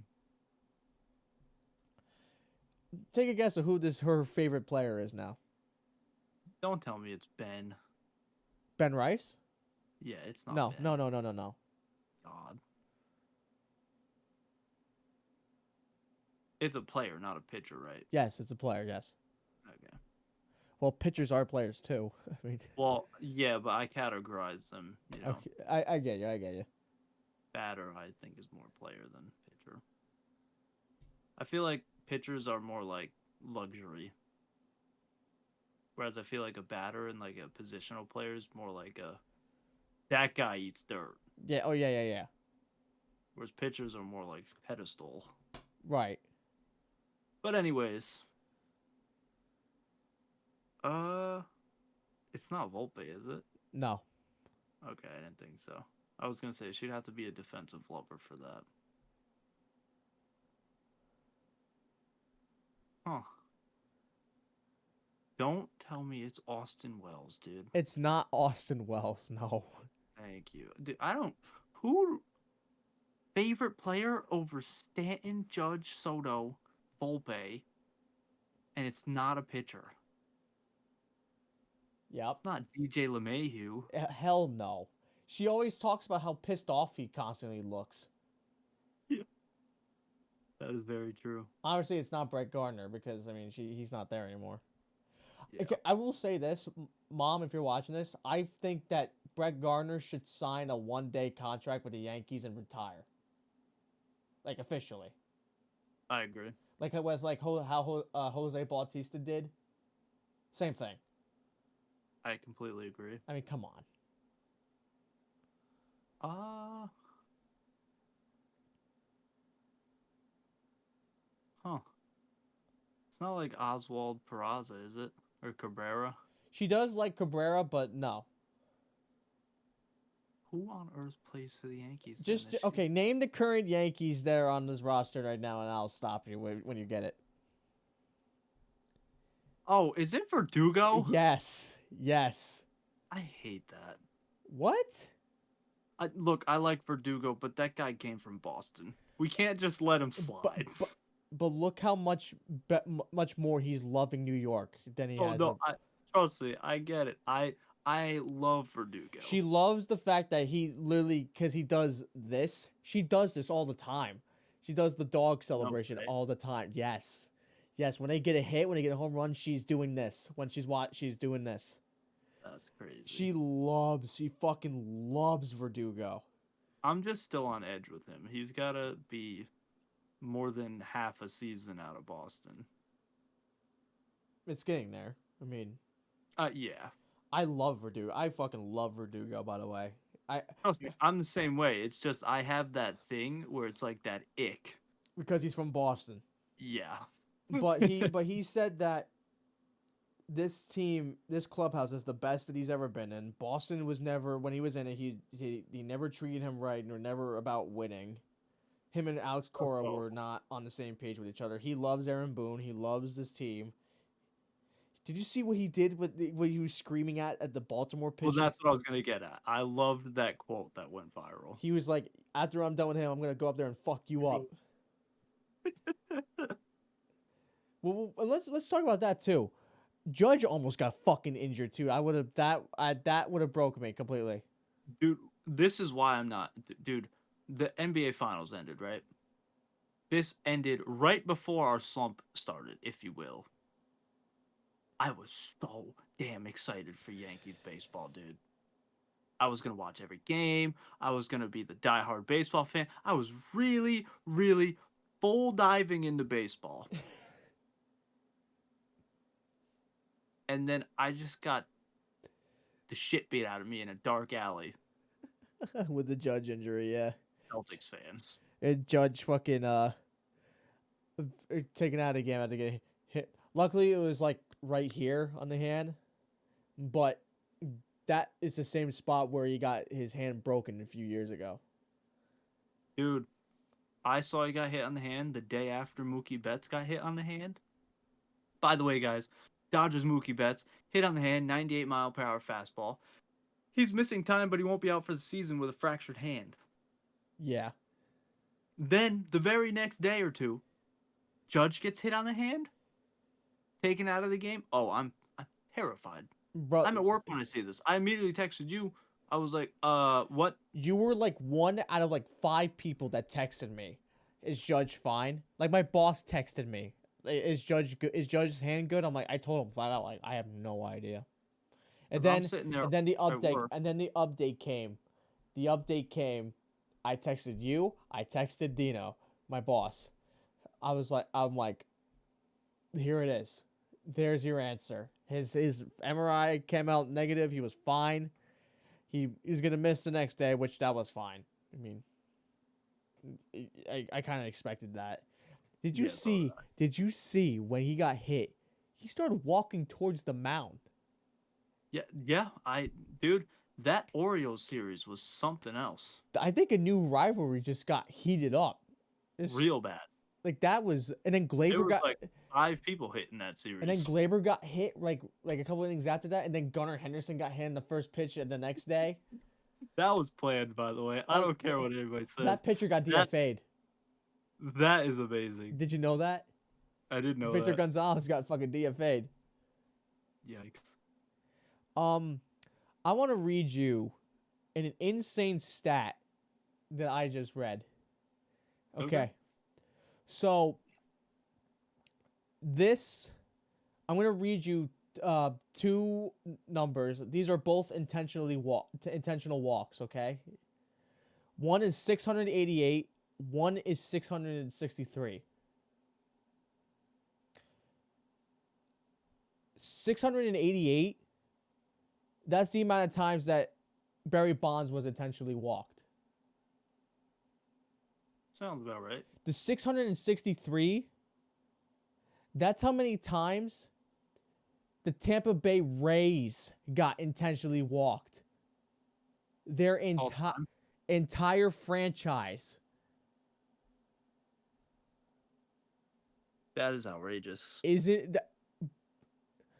in May 2016, Clayton Kershaw pitched more shutouts than he allowed walks.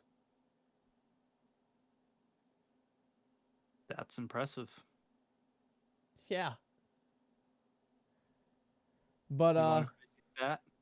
yeah, but yeah, that Yankees baseball will get exciting again. It will. I'll tell you this. Be better. It could be worse. It could be last Trust year. me, I agree. It could be I'm last just year. also not excited to watch Yankees. But I'm put to you like this, Hunter. I've told you this for a couple weeks now. Yeah.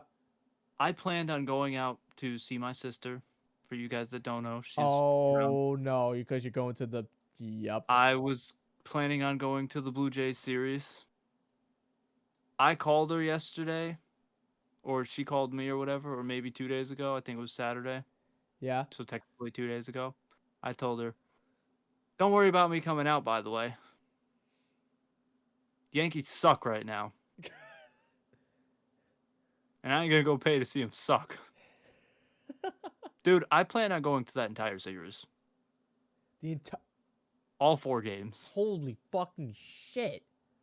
Yeah, that's how excited I was for Yankees baseball, dude. Oh my god. I was willing to go to all 4 games with both of my sisters. I was even gonna offer you to pull up if you wanted. I wouldn't have been able to because work and shit. It's like Work, yeah. yeah. Even just for 1 game, though, I still was gonna offer if you wanted to. I would have to fucking go there, come back the same day. Yeah, Like it's possible. Long ass travel. fuck that. But yeah, that's probably also why I'm in such a slump, in a sense of Yankees encouragement and cheerfulness. I was so excited, dude. It will get better. I promise. It will get better. Anyways, fun stat. Did you know the Twins have not had a left fielder be an all-star since 1983? Really? Yep. Holy shit. You want another fun stat along Yes. with continuing on last podcast? The MLB did ban Padres to Cupita Marcano for life. Yes, they did. Yes, they did. Guess how many bets he won percentage-wise? I think it was. I'm pretty sure it was like it's less than 20, Correct. less than 10, Correct. less than 5, Correct. 2%. No. Is it He one? won. No, it's higher. Oh, it's 3%. No, it's higher. 4%. 4.3% of the 231 MLB bets he placed. Jesus Christ. Imagine losing your job and your paycheck for that. Yeah. Lost your entire career, and you can't go to any baseball games, probably to the sport you love more than any other sport. And you didn't even win more than 5%. See, my thing is right. Like, I don't get what these sports bettors that are in like the league and shit. You know you can gamble on other sports, right? Why are they doing it to their own sport? Why can't you gamble outside of it? I don't understand why you can't gamble for games that you're not in. And I don't mean, oh, I'm, I guess Aaron Judge I the guess day his hand got hit. Let me gamble on the Yankees. I mean, why can't he gamble on any other team that he's not playing? well, I guess I guess people are afraid. I guess the league is afraid. Like they have like connections. I guess be like, hey, if you do bad, I win this amount of money, like this and that, like kind of like a purpose See, thing. I do get that. But to me, that's a large stretch. I mean, it's happened though. No, I know. The It's happened with the NBA even. the the bl- the the Black Sox, the Chicago Black Sox scandal, in Yep. like the early 1900s. That's why that's that right there is why all these sports have such a like a strict gambling policy. I trust me, I agree. But I also think to I'm not saying let them gamble on everything. Yeah. I don't see why Aaron Judge Mm-hmm. can't go ahead and place a bet that the Marlins are going to beat the Mariners. Just that. Yeah, I get your point. Yeah, definitely. I'm not saying like, this guy's going to get a hit or he's not going to get a hit at all. Yo, dude, swing at everything away from the ball. Because that's obvious. Right. But like, you know how hard it is to collaborate an entire team to lose a game or to win a game so that you can win a bet on a different team. Right. That's what I'm getting at. It's like minor bets like that. I don't think should be a big deal. Dylan. Um, you need to take Edwin Diaz out of your rotation for right now. I have Edwin Diaz in my other league. Ladies and gentlemen, Edwin He's Diaz is suspended for foreign substance. So, yikes. They still won the game, though. That is true. Still won the game. Can we just talk about this fucking Grimace Linsanity run that the Mets just fucking went on? Just when my Yankees broke my heart, my New York Mets, and my McDonald's saved my baseball fandom. This much, not much, but they kept me from jumping off the MLB bridge. Jesus Christ. Grimace, you're a legend. 7-game win streak. Yeah.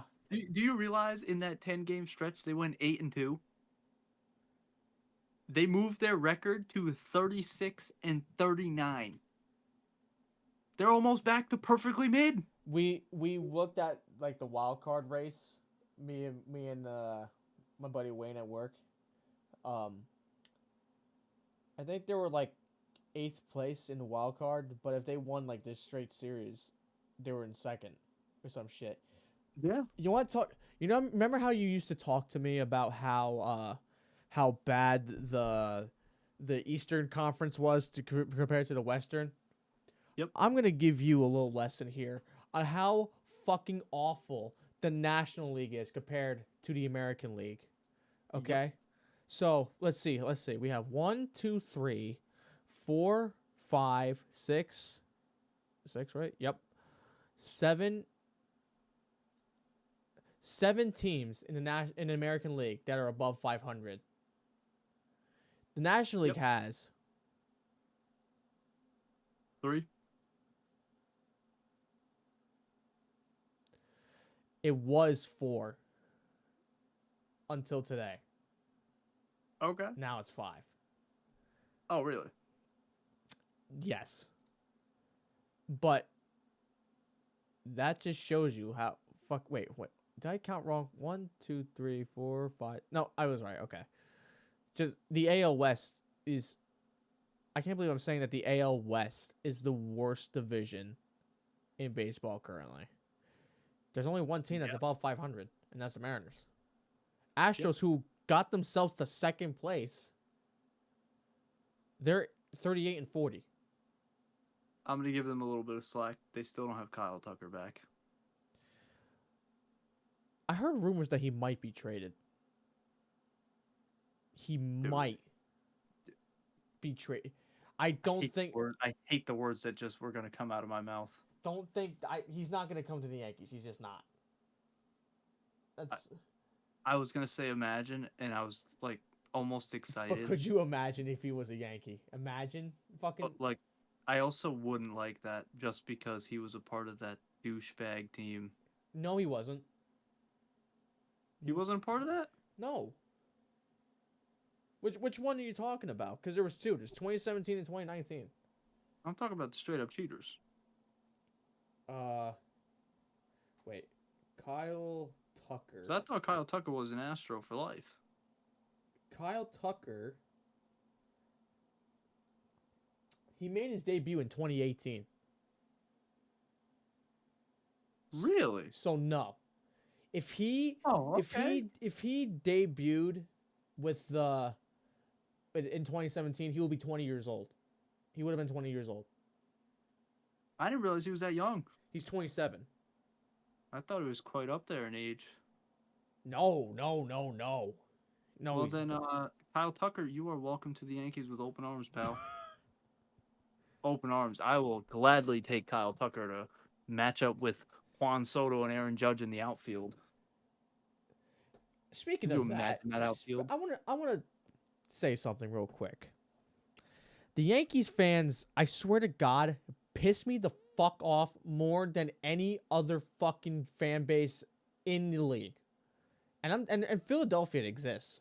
But Yankee fans, oh my fucking God, you drive me insane with your fuck. You lose one game, season's over. Season's over, guys. Season's over. I'm That not 17-5 game was a rightfully allowed game. Okay, that was bad, but like you're forgetting that you are, let's see, how many games above 500? What is that? 28. You are 24 games above 500. So close. And you're telling me you losing one game. Season's over, guys. Season's over. My dad has done that multiple times recently, and it's pissed me the fuck off beyond belief. If he did it during that 17-5 game, though, I can't blame him. Like that is the asterisk in this debate. Trust me, I know your side, and I completely agree. But if it's that game, I think everybody in the world had the right. That game, Marcus Stroman just gave up 3 runs. Oh, the guy's washed. What? Are you? He pisses me off. He does piss me off. I can't. Then again, this whole pitching bullpen pisses me off. I will give you. You want to go ahead and tell them? You want to go ahead and tell them one of those heartbreaks that I was devastated the other day. I'll let you know. Is it CR? Mm-hmm. Oh, Rodon? Yeah. So yeah, he gave up, well, I think it was like 7 runs or some shit like that. That was bad. I mean, No. I mean, you tell him the whole story though. Oh, with him in the dugout? No, I just mean me. Oh yeah, he doesn't like Rodon. But what did I tell you? That he what? I'm not. I told you I was looking forward. Oh yeah, you were looking forward to for him to start, and then he does that. I was looking forward to Rodon's next game compared to Garrett Cole's after Garrett Cole's debut. Yeah. And then he did that shit. The one time I will ever look forward to that bum touching a baseball. And he proves to me exactly why he's a bum. Dude, you fucking relax. Jesus Christ. No. Dude, that See this is what I'm talking about. Made me think the season was over. See, this is what I'm talking about with Yankees fans, people. Because this motherfucker, this guy Carlos Rodon had a full turnaround from last year. He's been doing fucking amazingly. He has one bad game like that. Everyone's fucking against him. I'm like, dude, are you fucking stupid? And then this is my biggest point in this whole thing. He is stinky. Yankees versus Dodgers. That series. Great series all around. Soto was hurt during this whole thing. Okay? Fucking Trent Grisham, who has barely fucking played any of the games this year because he's a backup. You know, people are talking shit about him because he only has 7 hits, 3 home runs, whatever the fuck. Let the dude play. Maybe he'll get better stats. I don't know. Think about it. When he was up at bat, I think he had 3 runners on, like 5th or 6th inning. Yeah, he did. Every motherfucker in that stadium was chanting, "We want Soto." Now Yeah. I get it that no one is going there to see Trent Grisham. Everyone wants Juan Soto because he's the most electrifying player in baseball right now, and he's on our team. Of course, who wouldn't want to see him? But think about what that does to a motherfucker when the guy is trying to fill in his spot, Nah, Trent needed that. and everyone's chanting for the other guy that you're replacing. Trent needed that. And That's then the only reason what happened. and then you what that motherfucker did? He became a dog. He fucking sent that ball 450 feet in the right field. Shut and for the record, very hypocritical of Yankees fans, by the way. Chanting someone else's name, then fucking hits the home. He hits the home run. Everyone's chanting his name. Yep. If I was Trent Grisham, I would have flipped every fucking person off as I was running the bases, because you were just chanting for another guy's name whilst I was up at bat. Yep. And even Judge said it too. Like, that ain't cool. Yeah. I was 50-50 with it because I didn't necessarily take the "We Want Soto" chance as disrespect to him. I took it more so as I was even annoyed that series. They kept, oh, look, Juan Soto's in the dugout. He might get used to go in this game, or he's They just kept gonna showing be a him. They decoy. kept showing him. He's just, well, they basically decoyed him the whole time. Just throw a scare as like a scare tactic. So yeah, I could see the "We Want Soto" chance in a positive light, as in just like, put him in the game if you're gonna keep, here he is, he's healthy, he's clearly standing on his own 2 feet. But it would be one thing if it was like Judge or Stanton up a bat, or Verdugo even do it, and they're chanting that. But you're chanting that to the guy that is trying to fill in his spot. Well, yeah, that I got that part.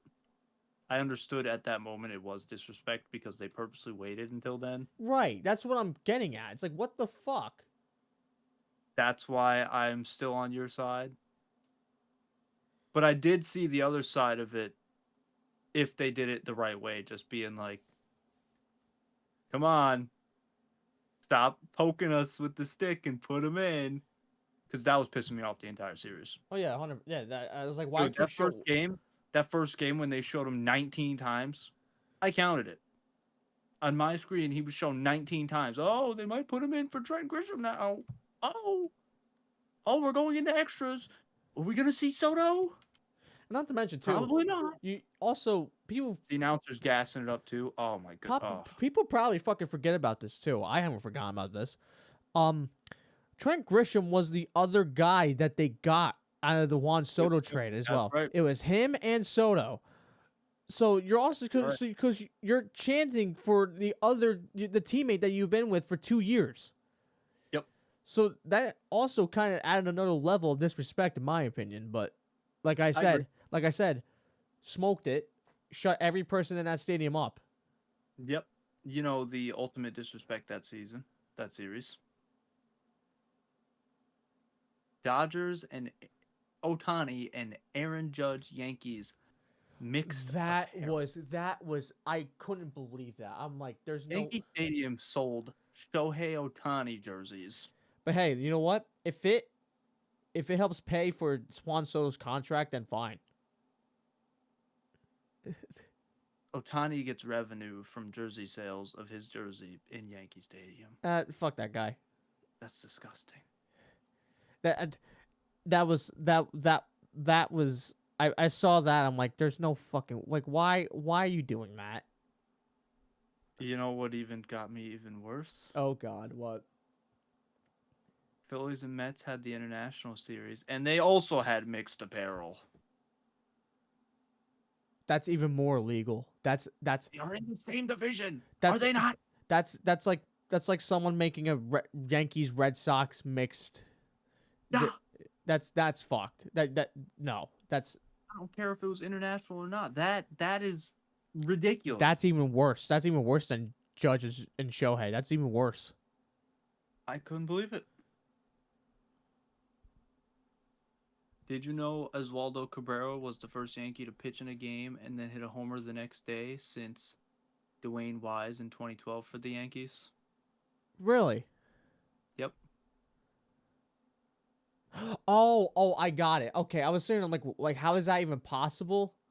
But then wait, let me just confirm my Dwayne, what was it? Wise? Dwayne Wise. Yep. Oh, it's spelled like that. Okay, I was wondering. I was like, why is it not? Oh no, he's an outfield. Oh, he must have been like in a blowout or something like that. Probably. Okay, because I was sitting there, I'm like, is this during the time when pitchers were hitting or some shit like that? But no, Yeah. he was an outfielder, so it didn't even matter. Did you see that right-handed pitcher Jorge Lopez signed a minor league deal with With the Cubs, Chicago? yes. For you guys that don't correlate to last podcast, he was designated free agent from the Mets after throwing his glove into the stands. Yep.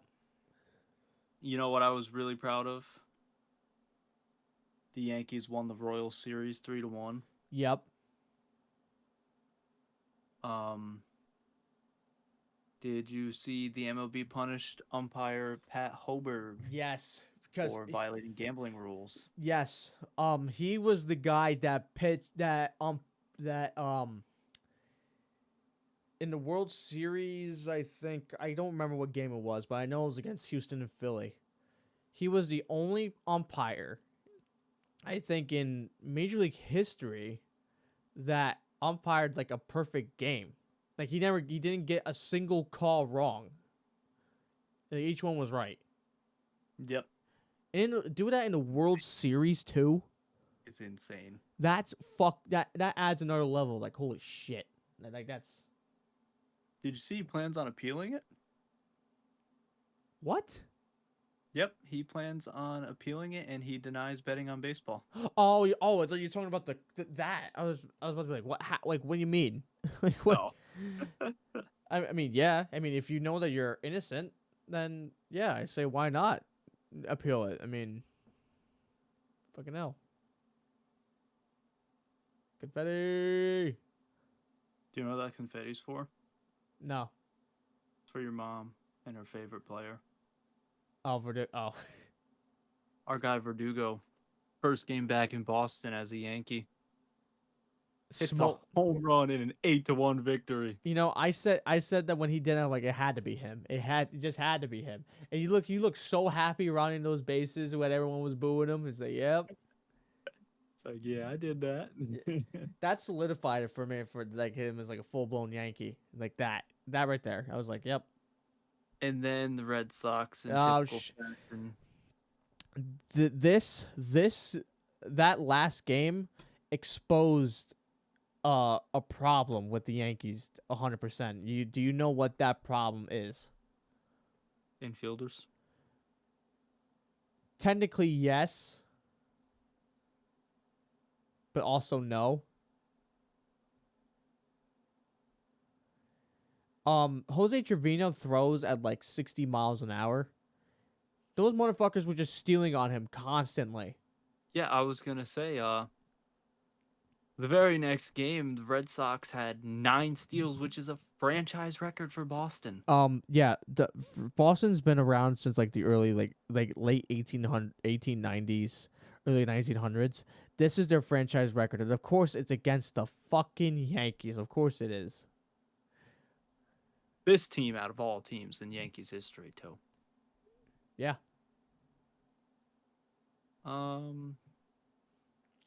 Obviously we know Garrett Cole came back. Yep. Didn't even do too bad either in his first start. I'm 50-50 with it. I was really annoyed. Why? I'm surprised he didn't get the loss. But I know why he didn't get the loss. Obviously went to extras. So but he didn't even give up the most runs either. Yeah, that too. I didn't expect him to come out and have 2 given like that. Nah, I mean, like I said, it was his first start back, so I give him props. My thing is the media was gassing him for his AAA starts too. And that's the Oh, problem. he went perfect 9Ks. But you got to remember that too. It's triple A. You're doing it with Yeah, but there's a lot of guys in AAA that have played in the MLB. I understand that, but like also the media doesn't help things. No, I agree. If I can give you advice when it comes to baseball and media, take everything you see on the media when it comes to baseball with a grain of salt, because that shit can change like that. Yep. Great example, Arson Judge. Uh, fucking Hall of Fame tweet right there. If there is ever like a miscellaneous part about the Baseball Hall of Fame, that tweet should be in there. First thing in there. Arson Judge to the Giants. That what a time. That had me shit a brick, by the way. Until I realized I read that. I'm like, Arson, what the fuck are you talking about? And Judge said on a podcast with Mookie Betts last year, he was like, when they tweeted that, he was on a fucking plane. He wasn't even doing anything. We froze. Okay. When they tweeted that out, he was on a plane. He wasn't he didn't even meet with the teams yet. Nope. He was gonna meet with the Padres, who gave him a $400 million deal, by the way. Yeah. And he said he just wanted to be a Yankee. He just wanted to stay with the Yankees for life, and he's gonna have his number retired. And that's insane. That number 99 will be retired in Yankees history. He will be a Yankee legend, which is, I mean, yeah, He better win the chip, at least one. yeah, 100%. That's my only concern. That is my only concern with his number being retired. Agreed.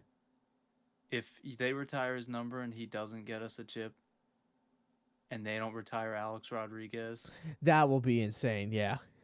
yeah. MLB teams will be getting a challenge system soon for umps. Balls and strikes are the main issue. Yep. They're going to test this system in the In AAA. Yep. For the season.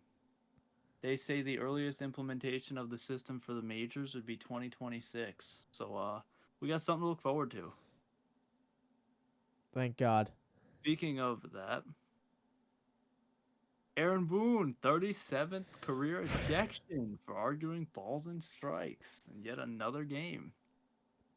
You know what I put here? I feel like it's not an episode of the Sports Bolt without an Aaron Boone ejection these days. I swear to God, yeah. Can I just say, I love this thing that the Yankees have been doing when they do that name that Yankee thing. I got today's one like right away. Did you know who it was before he even showed up? Did you even watch the game today? I didn't watch the game. Okay. So, I'll give you his stats. 263 batting average, 558 hits, 186 stolen bases. Played with the Yankees from 89 to 90, 91 to 94 with the Braves, 94-95 with the Reds, 95 with the Giants, and 97 and 2001 with the Reds. For some reason, I'm thinking it's David Justice, but it's not. No, I highly doubt you're gonna get it, but I Yeah, I highly doubt it too. you want me to just say it? Yeah. It's Bernie Sanders. Yeah, that's a bag puller for sure. Because I figured you would think of him more as a football player than you do with baseball, but people forget the fact that he played. He played baseball. He fucking would go from his NFL game, then traveled and played in the World Series or some shit like that, or in the playoffs, like right after that. Yeah, Same day. that's crazy. We have another tragic baseball sports news. Willie Willie Mays. Yep. Baseball Hall of Famer, 2-time MVP, died at 93. You know what's scary about that? The day before he died, I was looking up Willie Mays. I'm like, God, this motherfucker's gonna live forever. Next day, he fucking dies. Yikes. Let me just say, Willie Mays is up there with the top 3 best baseball players of all time. It's not a debate. I could agree with that. Top 3 minimum. My I could agree with that. my top 3 baseball players of all time, 3 to 1. Actually, I'll do uh I'll do top 5 from 5 down. Uh Ken Griffey Jr. number 5, Hank Aaron number 4, Willie Mays number 3, Babe Ruth number 2. Makes sense. Who do you think my number 1 is? I don't know. I really don't know. It's Barry Bonds. Barry Bonds is number 1. I thought it was gonna be Barry. I'm not, and those aren't my favorite players of all time, obviously, but goats Yeah. that, because sure, I just didn't know if Barry was gonna be your number 1 because of the whole. I don't give a fuck about steroids. I don't know you don't. I don't give a fuck, because in terms of in baseball too, steroids actually helped baseball, because you quizzed me on this the second episode with the whole strike thing with the World Series 1994, and there was no World Series because of a strike. After that, players started taking PEDs, and also not many people take this into account. Juiced balls were a thing, so the balls were juiced so that they would go farther. Yep. Which in turn actually helped them more than the steroids did. Yeah. So the whole Sammy Sosa, Barry Bonds, and Mark McGwire home run chase, you can thank PEDs and juiced balls for that. That's why I actually like PEDs when it comes to in terms of baseball, because that's if it helped the game out from, then sure, whatever. I'm not saying take PEDs now, but give them their props. I can't wait for you to get in some type of legal trouble and they just have a clip of, I like PEDs. They're like, so what's this about? And you just can't explain it because you're so confused. You're like, Yeah, just out of context. But yeah, I get that. Yep. Did you see Max Scherzer tied Greg Maddux for 11th on the strikeout list in his season I'm debut? pretty sure he beat it. They said he tied it today. Oh, it's today? Yeah, it's today. Oh, okay. Oh, do you know who I saw then? It was Verlander that beat him. Yep, Verlander beat him. Yep. And then okay. So then Max Scherzer's gonna beat him, and then yeah, okay. My final baseball thing is There's a thing about Greg Maddux on this stat thing I was looking at. Oh damn. Where is it? I just saw it. Where the fuck did it go? Don't tell me I got rid of it. Hold on. No, you can say your last baseball thing real quick. The Yankees' Aaron Judge hit his league leading 28th home run in just 79 games. He had 29 home runs through 79 games in his record-breaking season. So that's an eye-opener. Yeah. I think he's breaking the record if he stays healthy. I think he does too, yes. Despite him being the league leader in home runs, he's allegedly opting out of this year's home run derby. Yes. You know what? I fully support that too. I don't know. I'm 50-50 Brother, number one, he's already won one.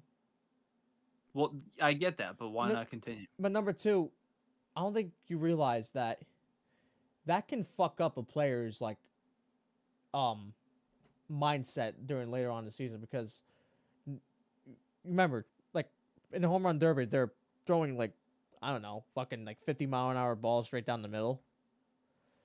Well, yeah, but I mean, that's what their brain, that's what they're trained to think during that. But after that, everything from going slow to fucking 90 miles an hour is probably going to take a long time to adjust. I don't know. I would counter that by saying that's their job. I don't know. I don't think that Judge I get need. what you're saying. I just don't think that Judge needs another home run derby champion, especially when he's already won one. That's what I was telling my mom this morning. I was more so like, but I want him to compete. I want him to keep earning them. Like, don't be a bitch. But this season, I'm sitting here going, maybe he's doing it because he wants to give some other people who haven't won one an opportunity. And plus, he's got a But lot more to worry about than the home run derby. He's got a chip to win. I'd be okay with it for my second reason I told her. I think maybe he's opting out just because he doesn't want to injure himself more in That his too. current He's like he could get himself hurt doing part-time that. injury right now. Well, especially with his current part-time injury, because I'm sure his hand isn't fully 100% yet. Right. But my thing is, if his hand's 100%, you're a league leading in the home runs currently. You have to participate, dude. You are the draw to a huge event for MLB All-Star Weekend. If you're the league leader in home runs, I'd be okay with if he wasn't league leading. He did the same thing in 2022, by the way. I know. I know. And he It's was just leading the league I as don't well. get it. Like I I said, just maybe I just don't think he feels the need to do it.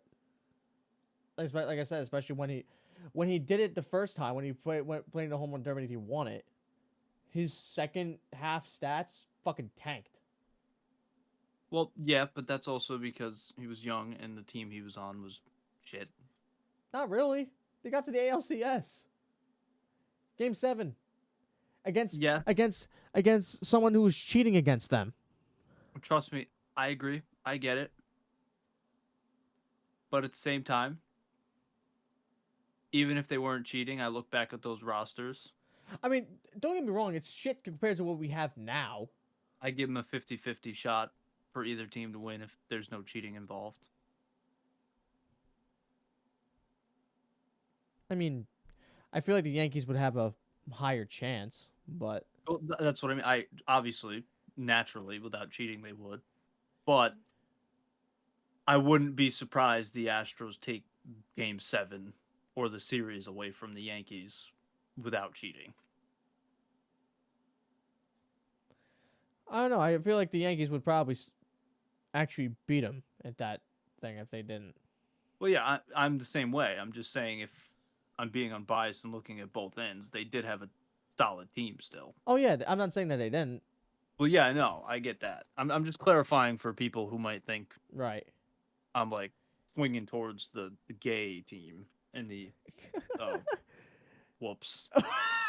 Yeah, Hunter, you want to bleep that? uh, Happy Pride Month, everyone. So guys, he's running on 2 hours of sleep. Just give him a rest.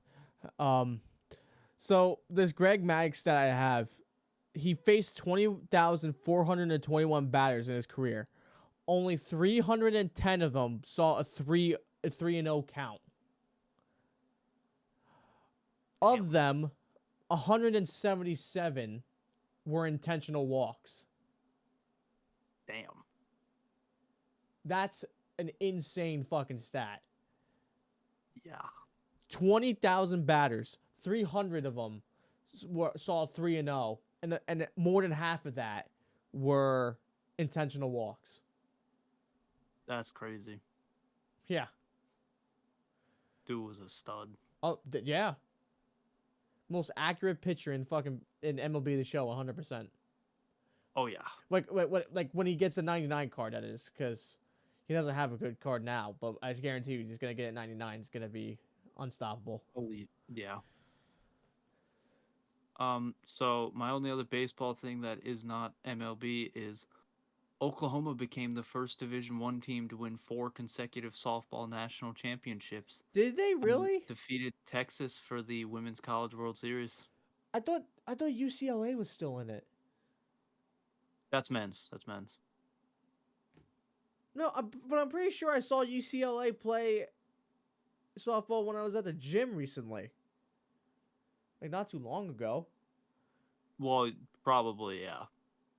But in terms of women's, Oklahoma has won 4 straight. Holy shit. Damn. All Yeah, right. that's crazy to think Go about. off, Oklahoma. God damn. Yeah. Fucking hell. Why? Why do we have to make me mad on 2 hours of sleep? Oh dear. We're in the NFL, for you guys that don't know. That, out of context, that sounds outrageous. Okay. I don't know if you've seen this, but the NFL is warning the Eagles and Packers to not wear green in their week 1 Yeah. matchup in Brazil because of rival soccer fans have been carrying out violent acts. Yeah. What? What are two of the biggest green wearing teams supposed to To wear? do? Yeah. And here's a crazy idea. Why are we? You know how much I've bitched on the podcast Why are we and off. playing? Why are they playing in Brazil? Not just that. Stop sending good teams over across and plan the foreign games better, like the world has been suggesting for years now. You're telling me that any team in the NFL should be anywhere but in the United States for a week 1 matchup? Yeah. Like what the fuck? Starters, it's week 1. Why is opening day Hey, in in Brazil? fucking Brazil? I What the hell? Talk about opening the season as any fucking team's fan. I don't care if you're a fan of the freaking Chicago Bears. The Bears. In Brazil? In fucking Brazil. Yeah, week 1. Yeah, let's go to fucking Brazil, where they love the other football, not the American one. Like, what the fuck? Yet alone on top of that, it's an Eagles home game this year. Out of all franchise fan bases to take a game away from, you took it away from the Philadelphia Eagles fans. Yeah, apparently so. And That is and outrageous. technically Packers fans too. Well, yeah, but it's not a home game for them. I'm saying like Well, it's the majority of the fans in the stadium okay, but like, for a home game but are the home team. this I don't count as a fucking home or away game. They're not even in their own goddamn city. I Well, understand that's what I'm saying. I'm that saying this is counted as an Eagles home game, which means the Eagles fans lose out on a home game, and they are one of the most loyal fan bases it's fucking in the either way. entire This NFL. whole thing is stupid. It's all fucking stupid. The London ones were fine. I get that, but this one is just flat out dumb. I get having a game in Brazil even. I just don't get doing it week 1. I don't get sending 2 of the top probably 10 teams in the league, the Eagles and the Packers, across Well, when they're well, popular. my thing is too. But to counteract that, who is gonna see a team like who's gonna? Okay, who's gonna see like if let's say if it was like the Browns and the Panthers playing in Brazil, who's seeing that? Browns fans and Panthers fans and whoever the hell else is in Brazil. Really? Foreigners love American sports. But A why? lot of them don't like to admit it, but when the American sports come to town, you see a ton of foreigners who have no idea anything about the sport in their packed out stadiums. Oh yeah, that is true because the Sidemen actually attended when the Yankees and Red Sox went to London. They attended that and they had no idea what was going. They actually said it was boring because the game was going on for 4 hours. Yep. And by the way, they were wearing Red Sox jerseys, so I mean, Outrageous. Bazinga and Toby were. So yeah, just rub that salt in our fucking wounds. Yeah. I'll give them the pass though. They don't know what they're doing. Yeah, to be fair, yep. But my main thing is why on earth was there zero research done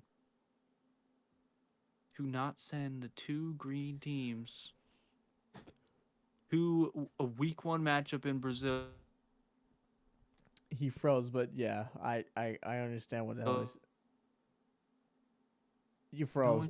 You froze, but I was telling them like he froze, but I understand what he's getting at. Like, why the hell would they not research when they know that two green will likely get them killed?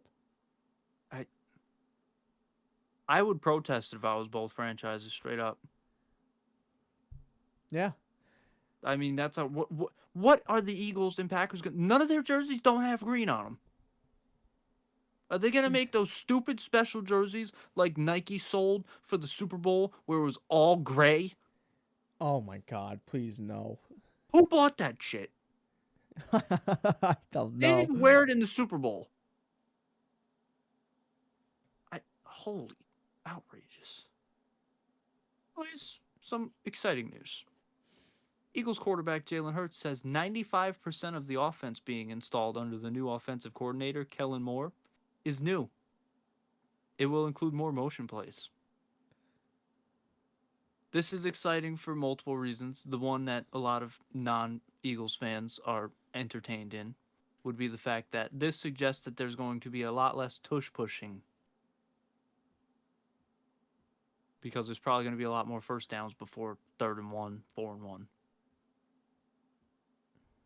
I'm just excited because last year was a disaster class for the second half of the season. Yep, it So was. something had to change. And now that I know 95% of it has changed, let's go.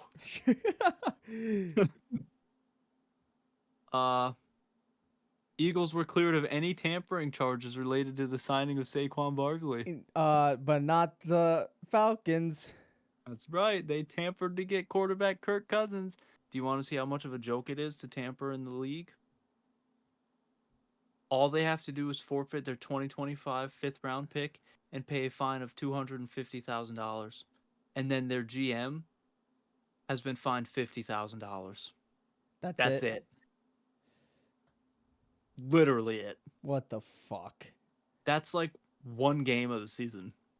Yeah, literally. Especially after their draft pick and signing Kirk Cousins. Yeah, exactly.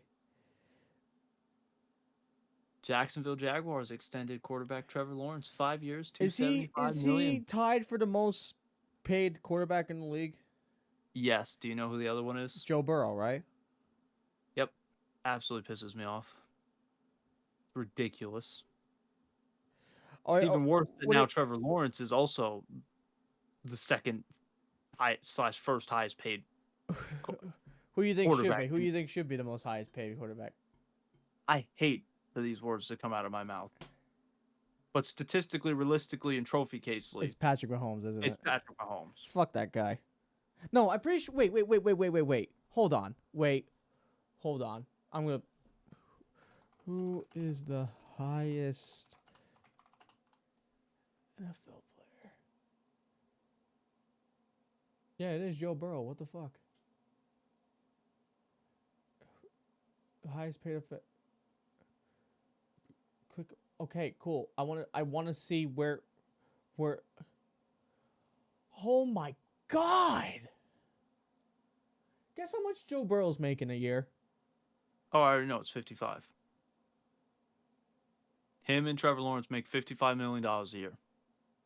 Give that money to me, bitch. What? Trevor Lawrence hasn't even made a Super Bowl appearance. And he's making $55 million a year. And he's made like what one playoff appearance? Yes. Okay. Now I'm gonna get to the bottom of this. How much is what is Patrick Mahomes' contract?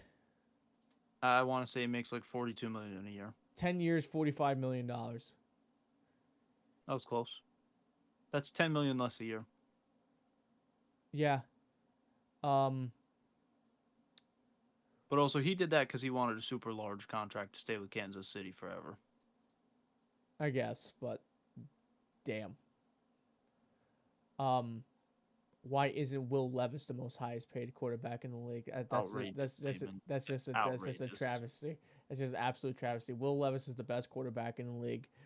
That is absolutely outrageous. The best quarterback in the league is Josh Allen, straight up. Will Levis will run trains Statistically, on Josh Allen. Allen is the best quarterback in Will the Levis entire will run trains on Josh Allen. Once he gets his coffee and mayonnaise, bro, it's over. It's fucking over. Well, I'm so glad that they're coming to Buffalo because all he's gonna get is food poisoning from bad buffalo I would sauce I w- in his Pepsi and his coffee and everything dude, I else. wish I could go to that game, but I fucking can't because I will be in the middle of the ocean whilst that game is happening. Trust me, I was planning on going to that game with you, but go on your vacation, obviously. Guess I got a plan for next year, or whatever the fuck. It's not happening next year. Why is that? It's gonna be like another 6 years before they verse again. Well, I mean, I'm not saying Buffalo Bills or not Titans Bills. I mean, just Titans in general. They could go to the Well, yeah, Giants. I'm just saying I doubt next season they play a New York team at all. Really? Yeah. That you know how baseball did the thing where you have to face every team in the league. Yes. They should do the same thing for the NFL. I don't agree because the season would be like double what it is. The Who's injury carousel last year alone proves that the season does not need to be longer. who said that? Wait, like what do you mean, like longer, like games wise or weeks wise? Well, both. Because who says that each there has to be one game per week? Well, there usually is more than one You game could per week teams. so you could do two for Well, that's the problem, Hunter. There already is in between every other week. One team at least every week has two games because of Mondays and Thursdays and Sundays. well, you could do that universally instead of just doing it for one team each week. You're still not going to fit in every team. And NFL just also, make it again, NFL make it work somehow. NFL also just, again, injury care. No, I am completely against this. Hunter is trying to injure every single injuries. NFL Let's player. go. Let's go. I am not for this. I am for injuries. Fuck yeah. Outrageous. I get where you're coming from, but they already have that in place anyways. It's just more so they take their turns with, all right, everybody's got to play a division twice, obviously, but the in between games, they have a line of teams that they usually just, Oh, okay, they played these guys. They're not going to play them for a few years because they're just going to come back up on the list. I guess. That's why I'm saying I highly doubt the Titans face a New York team next. The other thing is, I don't know if you'd agree with this. The Giants and the Jets schedules every year is pretty much the exact same. I have no idea. They really alternate like two teams in there. Okay. I'd say it's a lot harder for the Titans to verse the Giants or the Jets compared to the Bills. And I don't mean like playing wise, obviously team versus team. Absolutely not. I mean to be scheduled up against. Also who said they'd have to play New York teams? You could play Philadelphia, Pittsburgh, Boston, even. I know, I'm just saying I didn't know how far you were mentioning traveling, basically, at that point. Yeah. Well, I would travel to fucking Tennessee. Honestly, I would. Well, I was gonna say if you're gonna travel to Boston, you might as well just go to Tennessee. Right. I mean, oh no. I mean, well, Pittsburgh is almost like Pittsburgh's like 7 hours. Yeah, yeah. Another like 3 or 4. That's you're in Tennessee. Yeah, exactly. So, I would love to go to their new stadium that they're building. I can't wait for the Bills to be open. Construction's looking good. Is it? I know that it's less people. I know that it fits. Is there like a retractable roof or anything like that? There is plans for a retractable roof. Yes. They fucking should. I mean, you're in like the most hostile climate in the league. You should. That's part of the fun, though. Actually, my buddy Lucas at work, he's going to the University of Buffalo, and he said that he might, once winter goes around, go down to like the Bills Stadium and help shovel it out, so he can They pay you. and also get tickets as well. They don't usually give out tickets for that. He said that they do. They only give out a limited amount, though. They more so just pay you and feed you. Fuck it. But I mean, I'm not saying don't do it. I wanted to do it this season even for the experience, but then I just didn't feel like traveling Just 5 hours away just to shovel snow. right. Like if I lived there, like if I even told my sister, I was like, I don't know why you're not over there. Right. They're paying you $20 an hour, feeding you for nothing. You can have fun. It's not like they're slaving you. Like faster, faster. Like no, Right. and you could be one of the rare winners of some tickets. And I guess my thing too is like when they're shoveling, where do they put it? Like after like when they shovel it up, like where do they They make it a send it pile? all the way down to the field, and then they have melters basically. That is kind of a pain in the dick, depending on where you're shoveling. That's kind of a pain in the dick. Well, they would take I mean, I think you saw the viral videos last year. They took the black tubes and they kind of just lined the stairs with them. Oh, I And didn't then see that. oh yeah, so basically all the way up they have like obviously big like water pipes, or I don't know if necessarily water Motherfucker, pipes, slip but and slide. some type of plastic pipe, and then you would fill the seats and everything and the stairs and all that into the pipe. And then you could even have fun. They would let the Bills fans slide down it to push the snow down it even. Huh. But yeah, pretty much that's what they do. Because I always saw the videos of them shoveling. I didn't know that they did that. That's cool. Yeah. That's really cool. Speaking of the NFL, did you see NFL legend? I know you hate this, but NFL legend Tom Brady made his broadcasting debut at the UFL Yes, I Championship did. game. Yes, I did. It's about time he needs to start earning that massive paycheck they gave him. I think New England retired him officially too, right? Yes. They gave him a statue and everything. Yes. Did you see that the in-season Hard Knock show will follow the entire AFC North? Really? Yep, they're going to follow the Ravens, the Bengals, the Steelers, and the Browns instead of one singular team this year. Oh, I really like that. The only thing I don't get about that, they're calling this entire division the Hard Knock division now. Are the Ravens going to be bad this season? Question mark. no.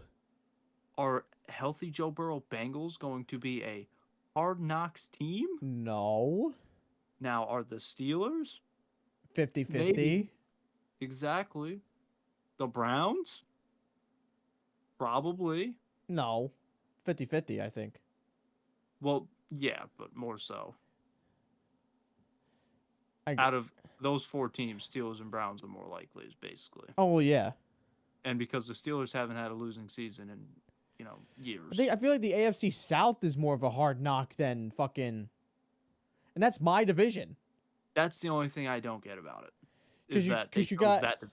Because what do you got? You got the Jaguars and you got the Titans. Those are the two best teams. Well, on paper, I should say, before I get clipped for this, because in case if the Titans go fucking last again. Yeah, you got Jaguars, Titans, and then you have Colts and what's the other one? What's the other team that's there? AFC South. Hello? Where? Give me the damn fuck. Oh. Okay, maybe not. It's not the AFC South. Well, I didn't think it would be the AFC South to be the worst division. Well, because I was thinking more so the Broncos division. Because I just remembered it's Jaguars, Texans, Titans, and Colts. Yep. I forgot the Texans even existed. They're gonna be fucking terrifying, by the way. I know. I'm not looking forward to it. They literally versed the Bills. Oh no! Oh no! That's just a heartbreaking game. AFC West is your Broncos division. Yeah. You have the Broncos, the Raiders, the Chargers, and the Chiefs. Chargers and the Chiefs, exactly. To me, that is the division that should be in there. Why? I don't think the Chiefs are going to three-peat. Plus, that's an interesting team, and that would draw viewers. Also, the Broncos, what the hell's happening over there right now? Nope. And then the Raiders, they're always a what's going on team. Yep. And then who else was in their The division? Chargers. Chargers, right. Again, another, like, is Justin Herbert going to break it through finally? Or are they just going to be another mid-team like every other year? Plus, they've had some changes, too. They got rid of their stars. Yeah. Yeah, they did. Anyways, What's this whole Brandon Ayuk thing that's going on? Are they getting rid of him or what? I don't think they are. Is that on your list or? No. Oh. My final football thing is that Madden 25 quarterback ratings are ridiculous. All right, let me hear them. Patrick Mahomes, 99. Okay, sure. Fine. Makes sense, right? Yeah. Lamar Jackson, 98. Makes sense. Oh, yeah, that makes sense. Okay. Joe Burrow, 93.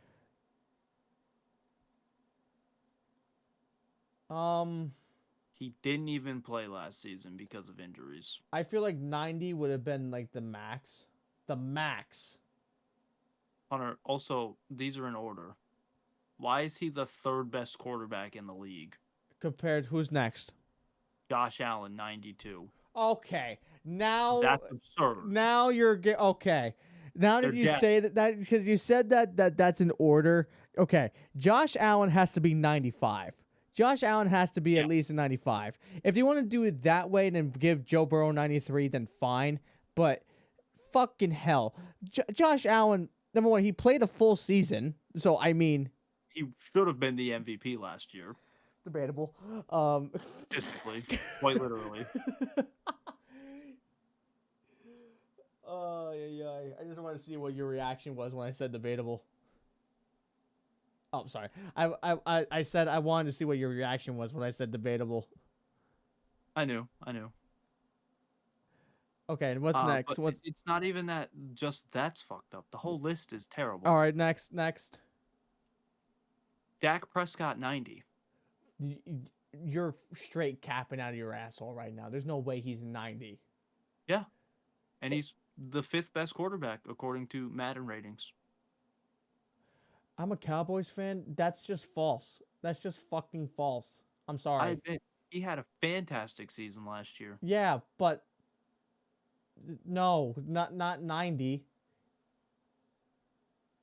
In the same realm, you're talking about in the same realm as Patrick Mahomes, Josh Allen, Joe Burrow, and Lamar Jackson. Those four quarterbacks walk over him easily.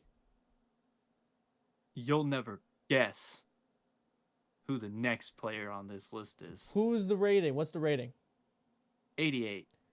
Ryan Tannehill. No, absolutely not. No. This is another Dak Prescott type of a pick. Gardner Minshew? No. Okay. Don't. It's not Zach Wilson, is it? No.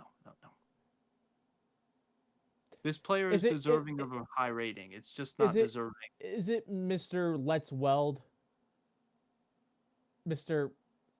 Russell Wilson? No. Oh, no. Damn.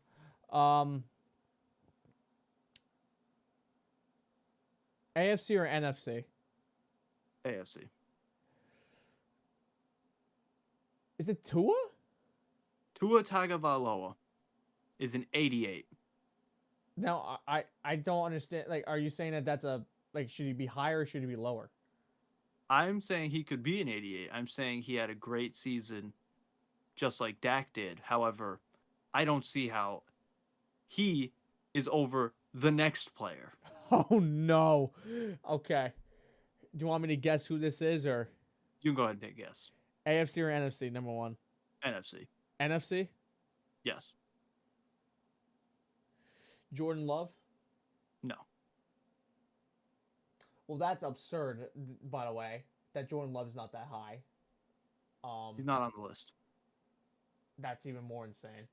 NFC.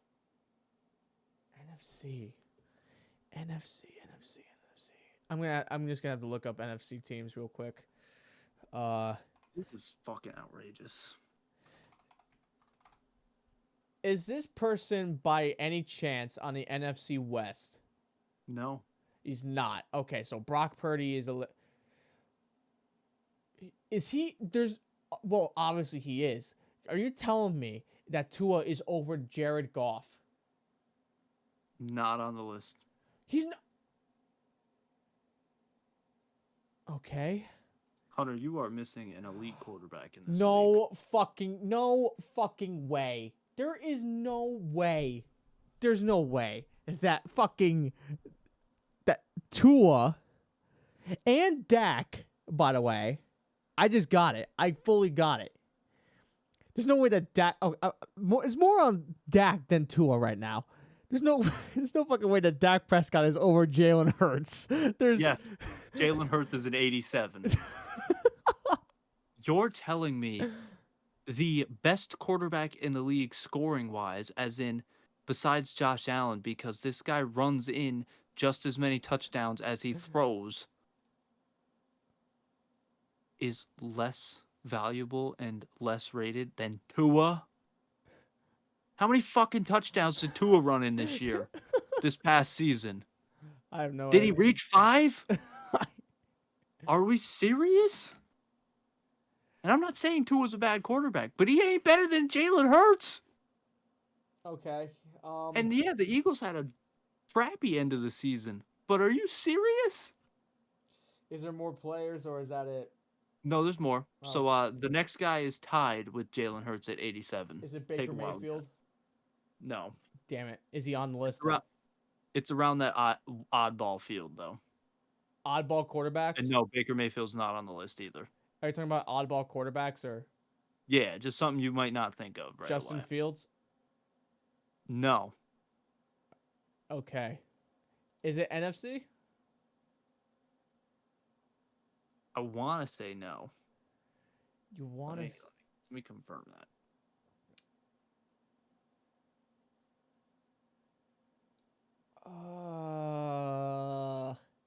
Oh, wait. Is it CJ?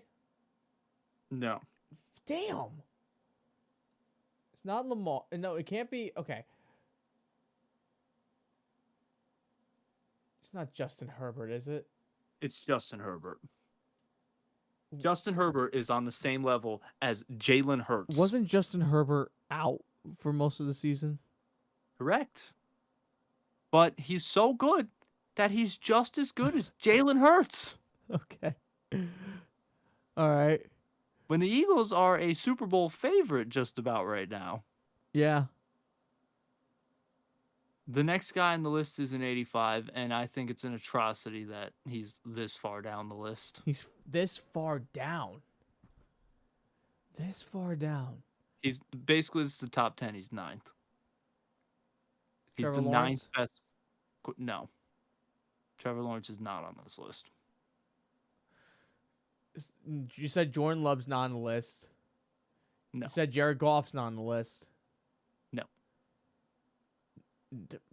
Don't say It's a pretty obvious court. You've said this guy's name already. I have said it's not Baker, you said. No. It's not. Is it Brock? It's Brock Purdy. He's an 85. He was in the Super Bowl. His team was elite. Don't get me wrong. Christian McCaffrey and his squad are a large reason why Brock Purdy's been the quarterback he is. You put him on a trash team, he's not the same quarterback. You're telling me. But you're telling me that he's not above Justin Herbert? I think he should have been. I think he should have been behind Josh Allen. Yeah. He was in the Super Bowl and his team was elite. And he wasn't injured half the fucking year. Yeah. I'm still trying I'm still trying to wrap my head around the fact that Dak Prescott was a 90 overall. Yep. I figured they put him 89 like they usually do. I thought they should 87. He should be 87 for fuck's sake. Him and Justin Herbert should be on the same level. Yeah. Switch Jalen and Dak around, and maybe this list will be fixed. I agree. I would argue. So this is an obvious one you said for number 10? Slightly obvious. Might not immediately hit your head, but pretty obvious. He's usually around this money ball. The overall is 84. Kirk Cousins? You nailed it. Yeah, you said like Always. yeah. It was either gonna be him or Derek Carr. Yeah. But yeah, I put thoughts after that because, like I said, the Wait, quarterback okay, ratings are wait, just wait, wait, wait. ridiculous. Time the fuck out. You're telling me that Kirk Cousins again, out for more than half the season now, was better than Jordan Love, Jared Goff, who else? CJ Stroud. CJ Stroud. Who's the quarterback for Seattle? Geno Smith. Geno Smith. I'd Um, put Kirk over Geno Smith. okay, sure. Well, Um, Geno Smith is old. the who's not, Trevor Lawrence. okay, yeah. I was debating in my head like this Deshaun Watson and then Joe Flacco, but I would put both of them below him. Yeah. Uh, who's Baker Mayfield. yeah, yep. He had a phenomenal season. Who's the Steelers quarterback? Oh, it's Russell Wilson and then Justin Yeah, I don't know Fields. who it is right now. But who was it? Before it was Kenny Pickett. He's not above Kirk. And then Mason, and then there was Mason Rudolph too. Again, not above Kirk. Yeah. The Colts quarterback now is Joe Flacco. Yeah, he signed there this Yeah, offseason. but isn't it Anthony Richards? Oh, maybe it might be. I have no idea. Well, they just drafted him last year. That would be stupid if it wasn't. Yeah.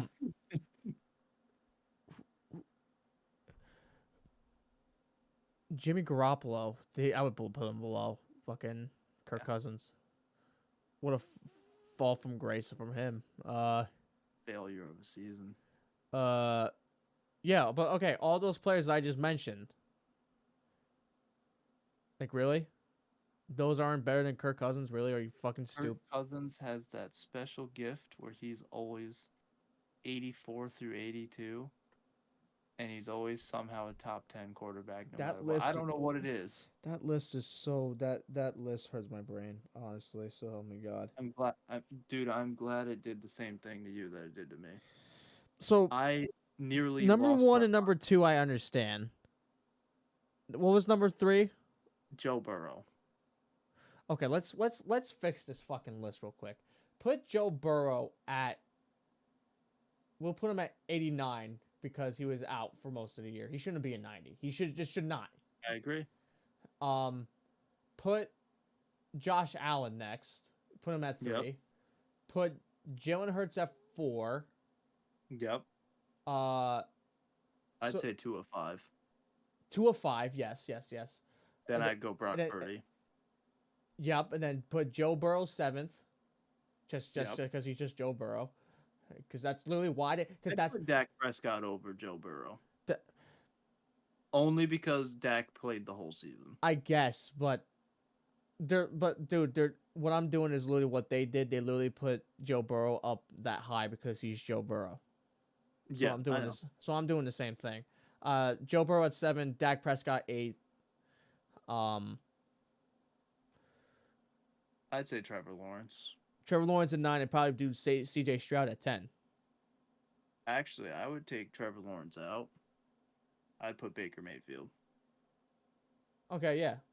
He had an underrated season. Oh yeah, this was his comeback year. And I'm not saying Trevor Lawrence is that bad, but if we're looking at the best quarterbacks, Trevor Lawrence had a shittier season than Baker Mayfield did, definitely. Exactly. I mean, the Titans kind of eliminated the Jaguars from the playoffs, so. Yep. Now we're in miscellaneous stuff. Utah's new NHL hockey team is going to be called the Utah Hockey Club. Ew. Just no. Took a page out of the Commander's book there. Jesus Christ. Carl Larson. Ooh. Okay, I got something for this. So we know the NHL finals is Florida against the Oilers, right? Correct. The Oilers lady that flashed, she's now part of Playboy. I swear to fucking God. Give me 1 second. Let me just go on Instagram. Oh, there's a lot of hot bitches on Instagram already. Um, While he does that, I am going to proceed to continue on about hockey. The Edmonton Oilers defeated the Florida Panthers 5-1 in Game 6 to become the third team to force Game 7 in NHL Stanley Cup final history after being down 3-0. Jesus Christ. Very exciting. Anyways, I will let you find that. Unless you want me to just go through NASCAR while you're finding Go it. through NASCAR while I'm doing You this. got it. Kyle Larson won NASCAR's Sonoma race for Hendricks Motorsports' eighth win this season. Chevy has 8 wins, Toyota has 6, Ford has 2. Ryan Blaney got his first win this season in Iowa. Chevy has 8 wins, Toyota has 6, Ford had 3 wins. I put, is it early to call a potential Ford comeback? And then I'm giving the news about today's race, which was Christopher Bell winning after the rain delay in New Hampshire. Chevy has 8 wins. He won Toyota their 7th win, so they're right up Chevy's tail now. And Ford has 3 wins, so I'm going to cancel out the Ford comeback because, yeah, they're still quite behind now. Found it. Yep. She's on. She's on Playboy. That's crazy. Get Crazy. that bag, though, I guess. Yeah, they had to offer her a bag. I guarantee. That That's crazy. I didn't realize how hot she actually was. I'll follow you for that.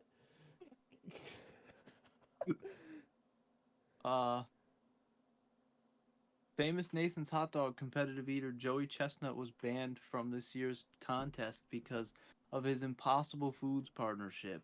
He will be hosting a 1v1 with another famous eater to somewhat defend his championship reign in the annual hot dog contest. Tragic, and I think that's kind of dumb. It is. It is. I'd get it if it was a different hot dog brand, like if he was sponsoring by Oscar Myers. Right. It's a non-meat food company. Right. So There should be why would no you? issue. Yeah. Why do you care? Yeah, he's promoting better health. And he still wants to eat Nathan's hot dogs in the contest, which means he's still promoting Nathan's hot dogs. Like, it's ridiculous. Right. So I don't know. People are just fucking stupid. Yeah. Uh Scotty Scheffler joined Tiger Woods today as the only players with 6 PGA Tour wins as world number 1 ranked in a single season. Also today, 6 protesters stormed the green on the 18th hole of the Travelers Championship, causing a delay. Yup. I'm sorry. Protesting is one thing. That's not protesting. No, it's not. You have wasted tons of people's time. You are violating golf etiquette Yep. because you're not supposed to storm the green ever. Yet Right. alone, depending on how you walked on the green, you could have torn up the green or dented it, etc. Right. And also, that in a way, it wasn't necessarily a violent act, but that's similar to how all these protesters in the real world eventually start beating each other up or robbing stores. That's not a protest. Exactly.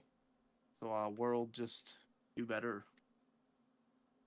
United States beat international powerhouse Pakistan at men's T20 World Cup in one of the biggest Yeah. upsets in cricket history. Yeah.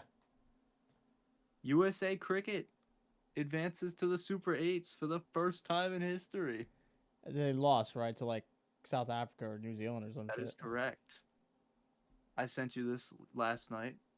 Cristiano Ronaldo took a photo with a kid that rushed the field during their That Portugal picture that picture is like one of the most derpy freaking photos I've ever seen of Ronaldo. I've ever seen. Hold on. I love that he was recorded posing with the kid, and then he like taps the kid on the head or the butt or something, and then you just see the security guard chase after him. That's so funny, dude. What the fuck is that? Conor McGregor and Michael Chandler will no longer headline UFC 303. Yep. Because guess who's Uh, injured? Conor McGregor. yep. You want a crazy stat? Yes. No Roman Reigns in the WWE for almost 70 days. Damn. Yeah. You want another crazy stat? Yes, I would. It's officially been over 8 years since the iconic night that saw all members of the Shield hold the WWE Championship at Money in the Bank. Roman Reigns walked in as champion. Seth Rollins defeated Roman Reigns to become the Oh champion. my God, Dean yeah. Ambrose cashed in Money in the Bank on Rollins to become the champion. Those actual script writers, I say actual script writers because, sports, we always make fun of their script writers, but WWE, there's actual script writers. Those people knew what they were doing. That's, Oh, yeah. speaking of Seth Rollins, he's returned to the WWE. Yes, he has. Yes, he And has. Money in the Bank is approaching, and since I did not go to the Toronto series, I am still debating. Yep, going to Toronto for Money in the Bank. Give you something to look forward to. That's true. Seth Rollins probably getting a title match.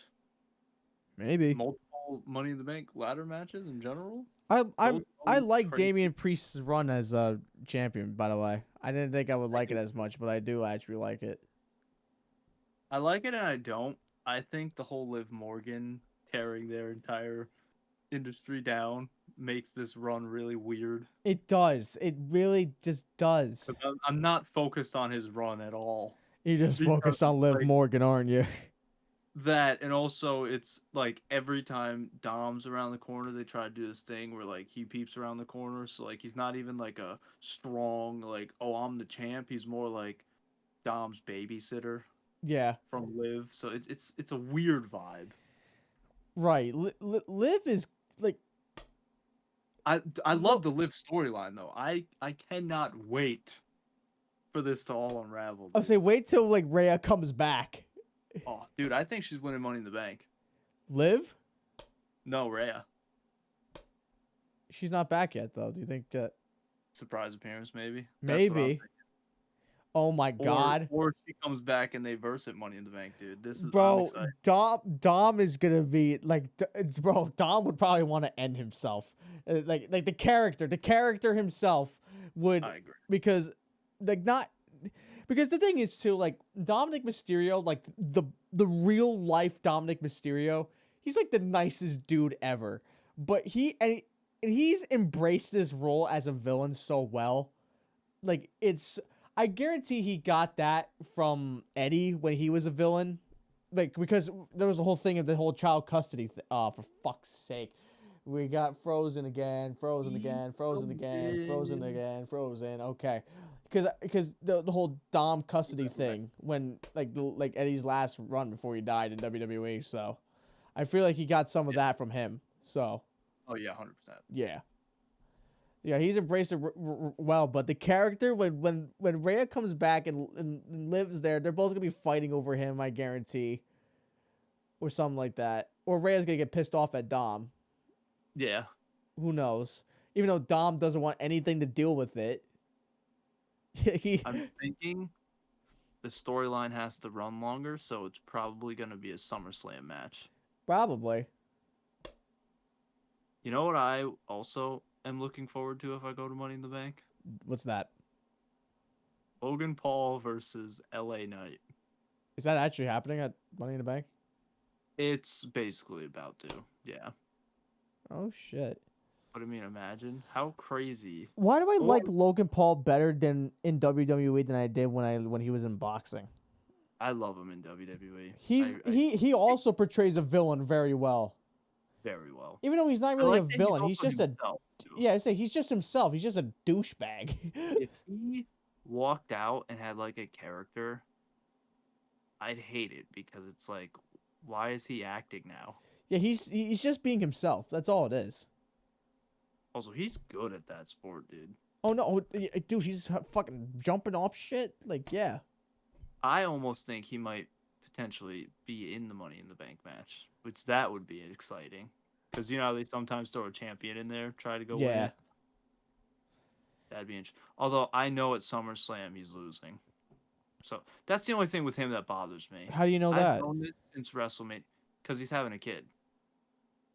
Oh. He's expected around there, and on top of that, the SummerSlam's in Cleveland. Okay. Okay. They're using him as the champion basically to But, lose in but what Cleveland. but what happens if he wins? What happens if he wins? Well, see, that's why I don't really know if he's winning or losing at SummerSlam, but he's going to be losing pretty soon after that, even if he wins at SummerSlam. Yeah, probably. Well, he's already said he wants to take time off to, be there Do for it. the birth, all But, that. yeah. For his kid, yeah. You mentioned earlier Ryan Garcia. He was suspended a year for the positive PED test, Yep. and his victory over Devin Haney was No overturned contest. I randomly called my cat this the other day, and I thought it was just a cool, funny, stupid pet name. I wondered if you had any, but you got me thinking. I don't know what I was on or whatever, but I called her Lil Meow Meows. Little meow meows. So then I started thinking about dogs, right? Yeah. Little bark barks, little rough roughs. I called my dog a little bitch, but I mean, anyway. No, I didn't. I was hoping you'd have some type of input. No, we, well, okay. For context, people, the dog that I had was a black lab border collie mix, and her name was Liberty. Um, just for context, we called her Lib, we called her Libby, we called her Mama Bear because she, black bears and stuff like that. We called her Dylan's lover. We called her what else did we call her? We just called her Mama sometimes. We never said anything with like Lil in there. No barks, woofs, no nothing like that. Yeah, no, I was just trolling mostly. I did think Lil Meow Meows, and I referred to her, my cat, as that to my sister when I was talking to her, and then it just got me like on this. My aunt's cats. You know what? Oh shit! Frozen. Okay. What'd you say? I was just saying it got me like thinking maybe we could have like a little podcast section for like stupid fun names. Yeah, definitely. Yeah. Um, the cats that my aunt has, I have nicknames for them. Fucking cunts. like that's what they are. Dude, that's more universal than you would think. That Oh dude, well, you might think it is, but there's some people who wouldn't think how universal people like bro, people those are. cats are those cats are assholes, dude. They wouldn't be as bad as if I wasn't allergic to them.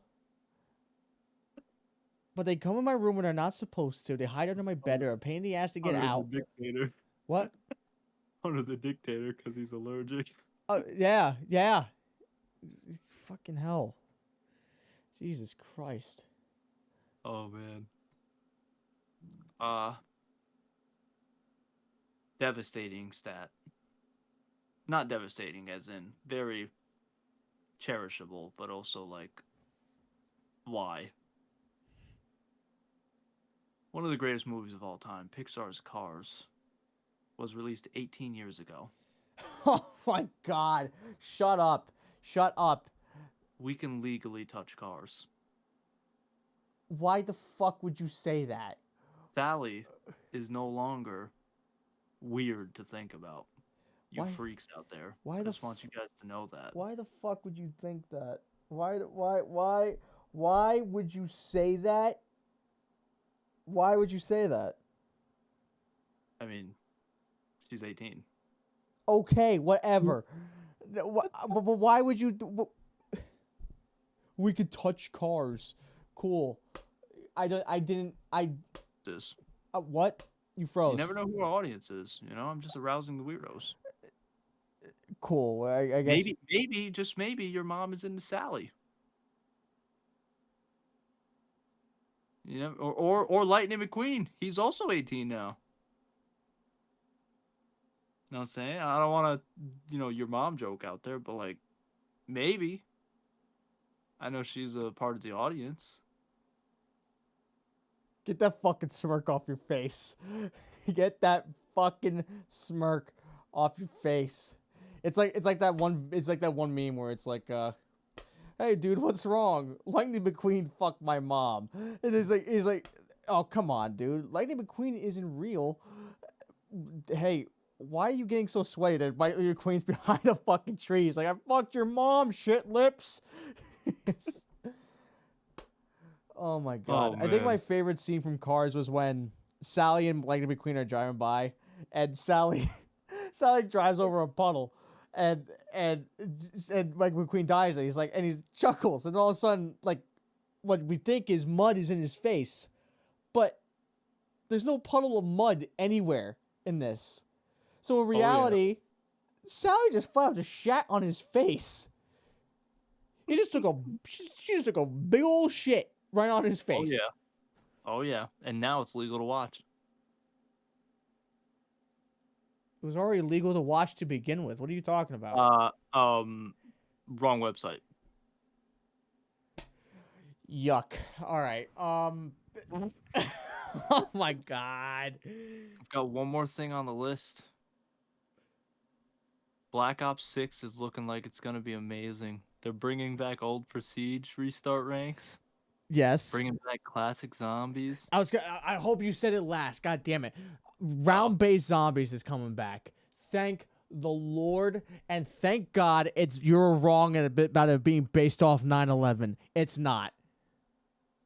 I know. Dude, I don't understand why the entire media gassed it up like it was going to be. I'm pretty sure it's on like the Gulf War or something like that. Yeah. Something. It's still around like communist sort of thing. I know that. Yeah. So yeah, like you said, weapon prestige, round-based zombies is back. New improved movement systems. Yeah. The first ever aim directional diving movements in Yeah, any direction. that's sick. Like sliding and you just that's sick. The part I saved for last I thought was more important than the zombies part, which is just in general.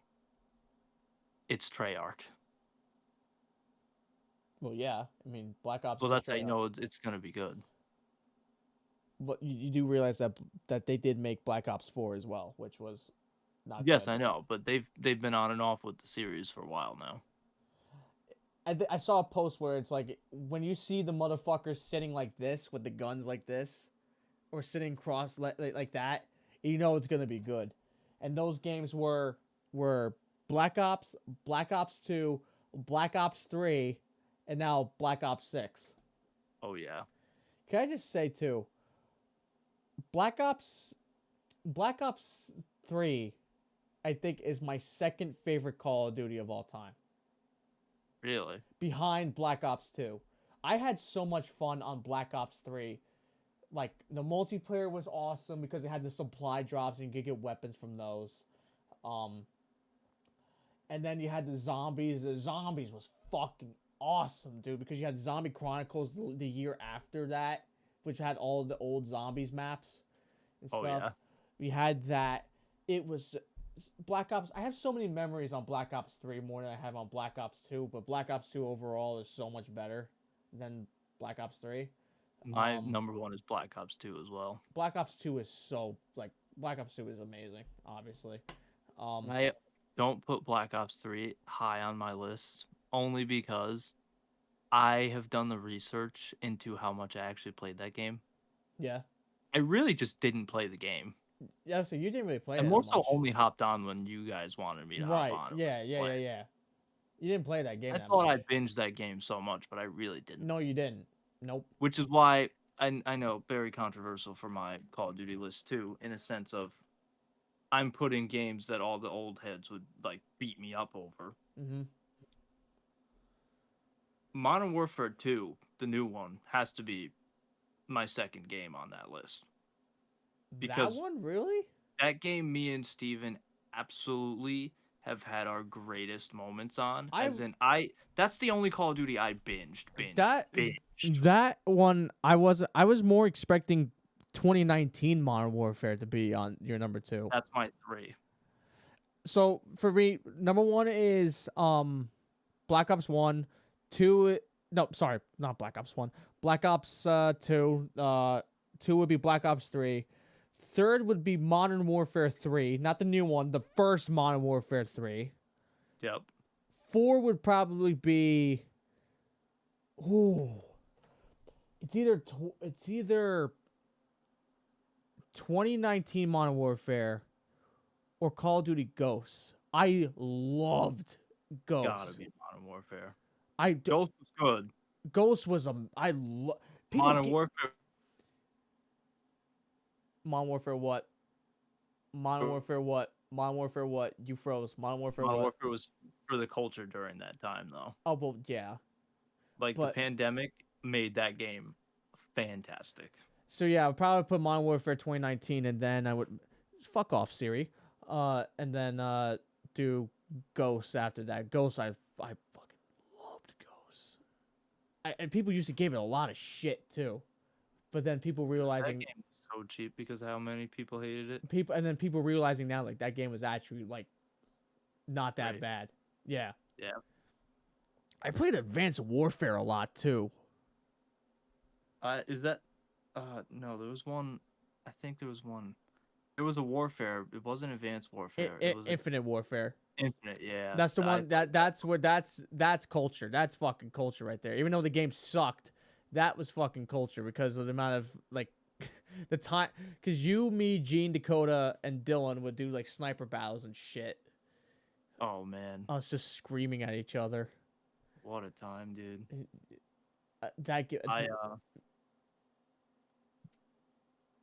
I gotta put Cold War in my top 5. Cold War I wasn't binged bad it. either.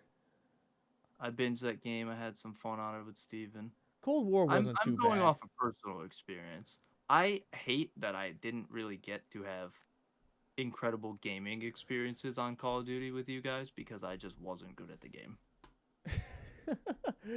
Well, I wasn't good at it either, to be fair. Well, I mean, I was atrocious though. I was next level. Don't get me wrong, I could kill you guys every now Don't and worry, then. don't worry I though. was Don't worry. there for vibes. All the boys, including you, are gonna make fucking awesome memories on this new game. I guarantee it. I hope so. Black Ops 6, I've never been more. This is the most hyped they've been for a new Call of Duty since Cold War. I don't know when's the last Call of Duty game I was super hyped for. Because I was hyped for Modern Warfare 2, but that's because... But before that, before Cold War, I was hyped for Black Ops 4. Like really hyped for that. Then it came out, went to shit. That was such a bust. I can't believe that game. And then before that, I was so excited for World War II's for Call of Duty World War II, but then that was shit as well. I'm so glad after that game they stopped that dumbass interactive world where you walk to everything. No, I want to play the damn game. That's why I stopped playing that game as soon as I got it. They're like, you walk over here, you go to multiplayer. You walk over here, you can change your loadouts. If you walk 20 miles that way, you can play campaign. No. If I hit these menu buttons, I can play what the fuck I want. Right. But I'm here to play the game. I'm not here to walk around. Leave that to the sports games like NBA. Outrageous. Yeah, definitely. I'm very much looking forward to... See, this is what I'm terrified of. Working full-time with Black Ops 6 and GTA 6 coming out. And all the sports games coming out. I don't think I'm playing sports games when Black Ops 6 or GTA 6. Me neither. And the other thing is I'm terrified too. It's like... Oh my god. Frozen. Yep. I was saying I'm terrified too because what game am I actually going to want to play more? I don't know. It depends on what game is better, honestly. I think they're both going to be top tier games. Oh yeah, 100%. if you're telling me that we waited, what will it be 12 years for GTA 6 just for it to be god awful, I feel like GTA 6 is gonna disappoint me. but at the same time though, I feel like it won't because it's Rockstar because they did the same thing with Red Dead Redemption. They bring out Red Dead Redemption 2 years later, and Trust me, I agree. it's I just think it's too similar. it is considered one of the best games of all time. Yes. I just think it's going to be extremely hard to make GTA 6 different than GTA 5 in a feelability. Just don't put the oppressor in, you're fine. Well, yeah, I'm more so just in general. We mean Like they can graphically improve it, but the game's going to be the same game. who knows? Maybe we'll have to see. That is true. Dude, I want to go on the freaking Everglades and fight like lasso a goddamn alligator. Then yeah, the game of the year for me. That's crazy. I mean, it is in Miami, so I mean, it is in Florida. That's true. So That is true.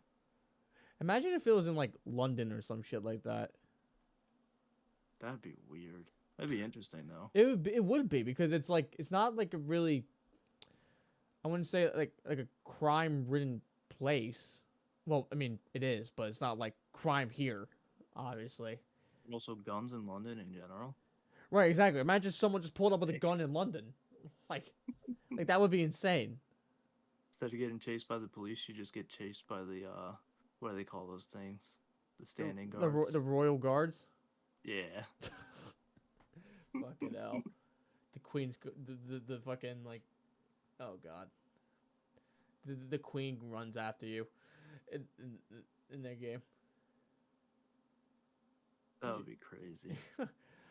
Is that all we had for the list? That's all on the list. I guess the only thing I was gonna mention is I'm thinking we branch off a little bit for the podcast and You know, I was gonna tell you that. I was gonna think the same thing. Like change up like the video format.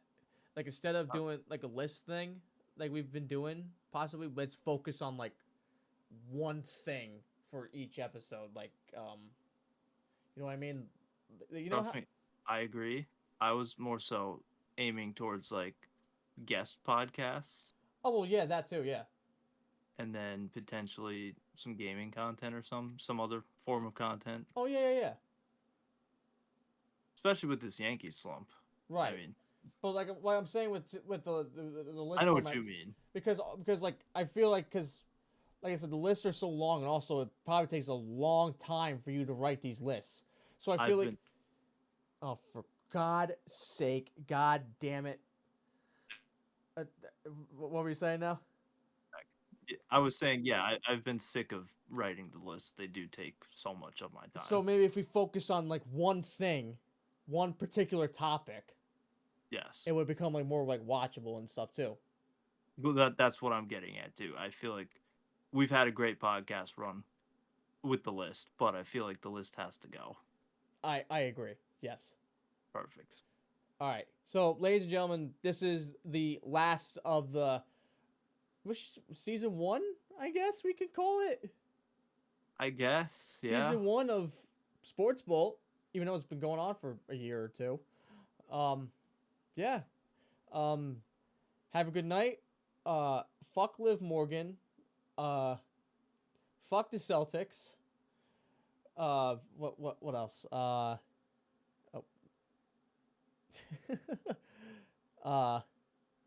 Josh Allen should not win MVP. Will Levis is the GOAT. Outrageous. Michael Jordan is still better than LeBron James. Oh, he froze. God damn it. Oh, he froze. So glad he froze. Absolute nonsense. What were you doing? I was just saying I'm glad you froze because that was some absolute nonsense. Oh, I thought you'd be like face up like in the screen. Again. But yeah, have a good night, ladies and gentlemen. Have a good fucking night. Yeah.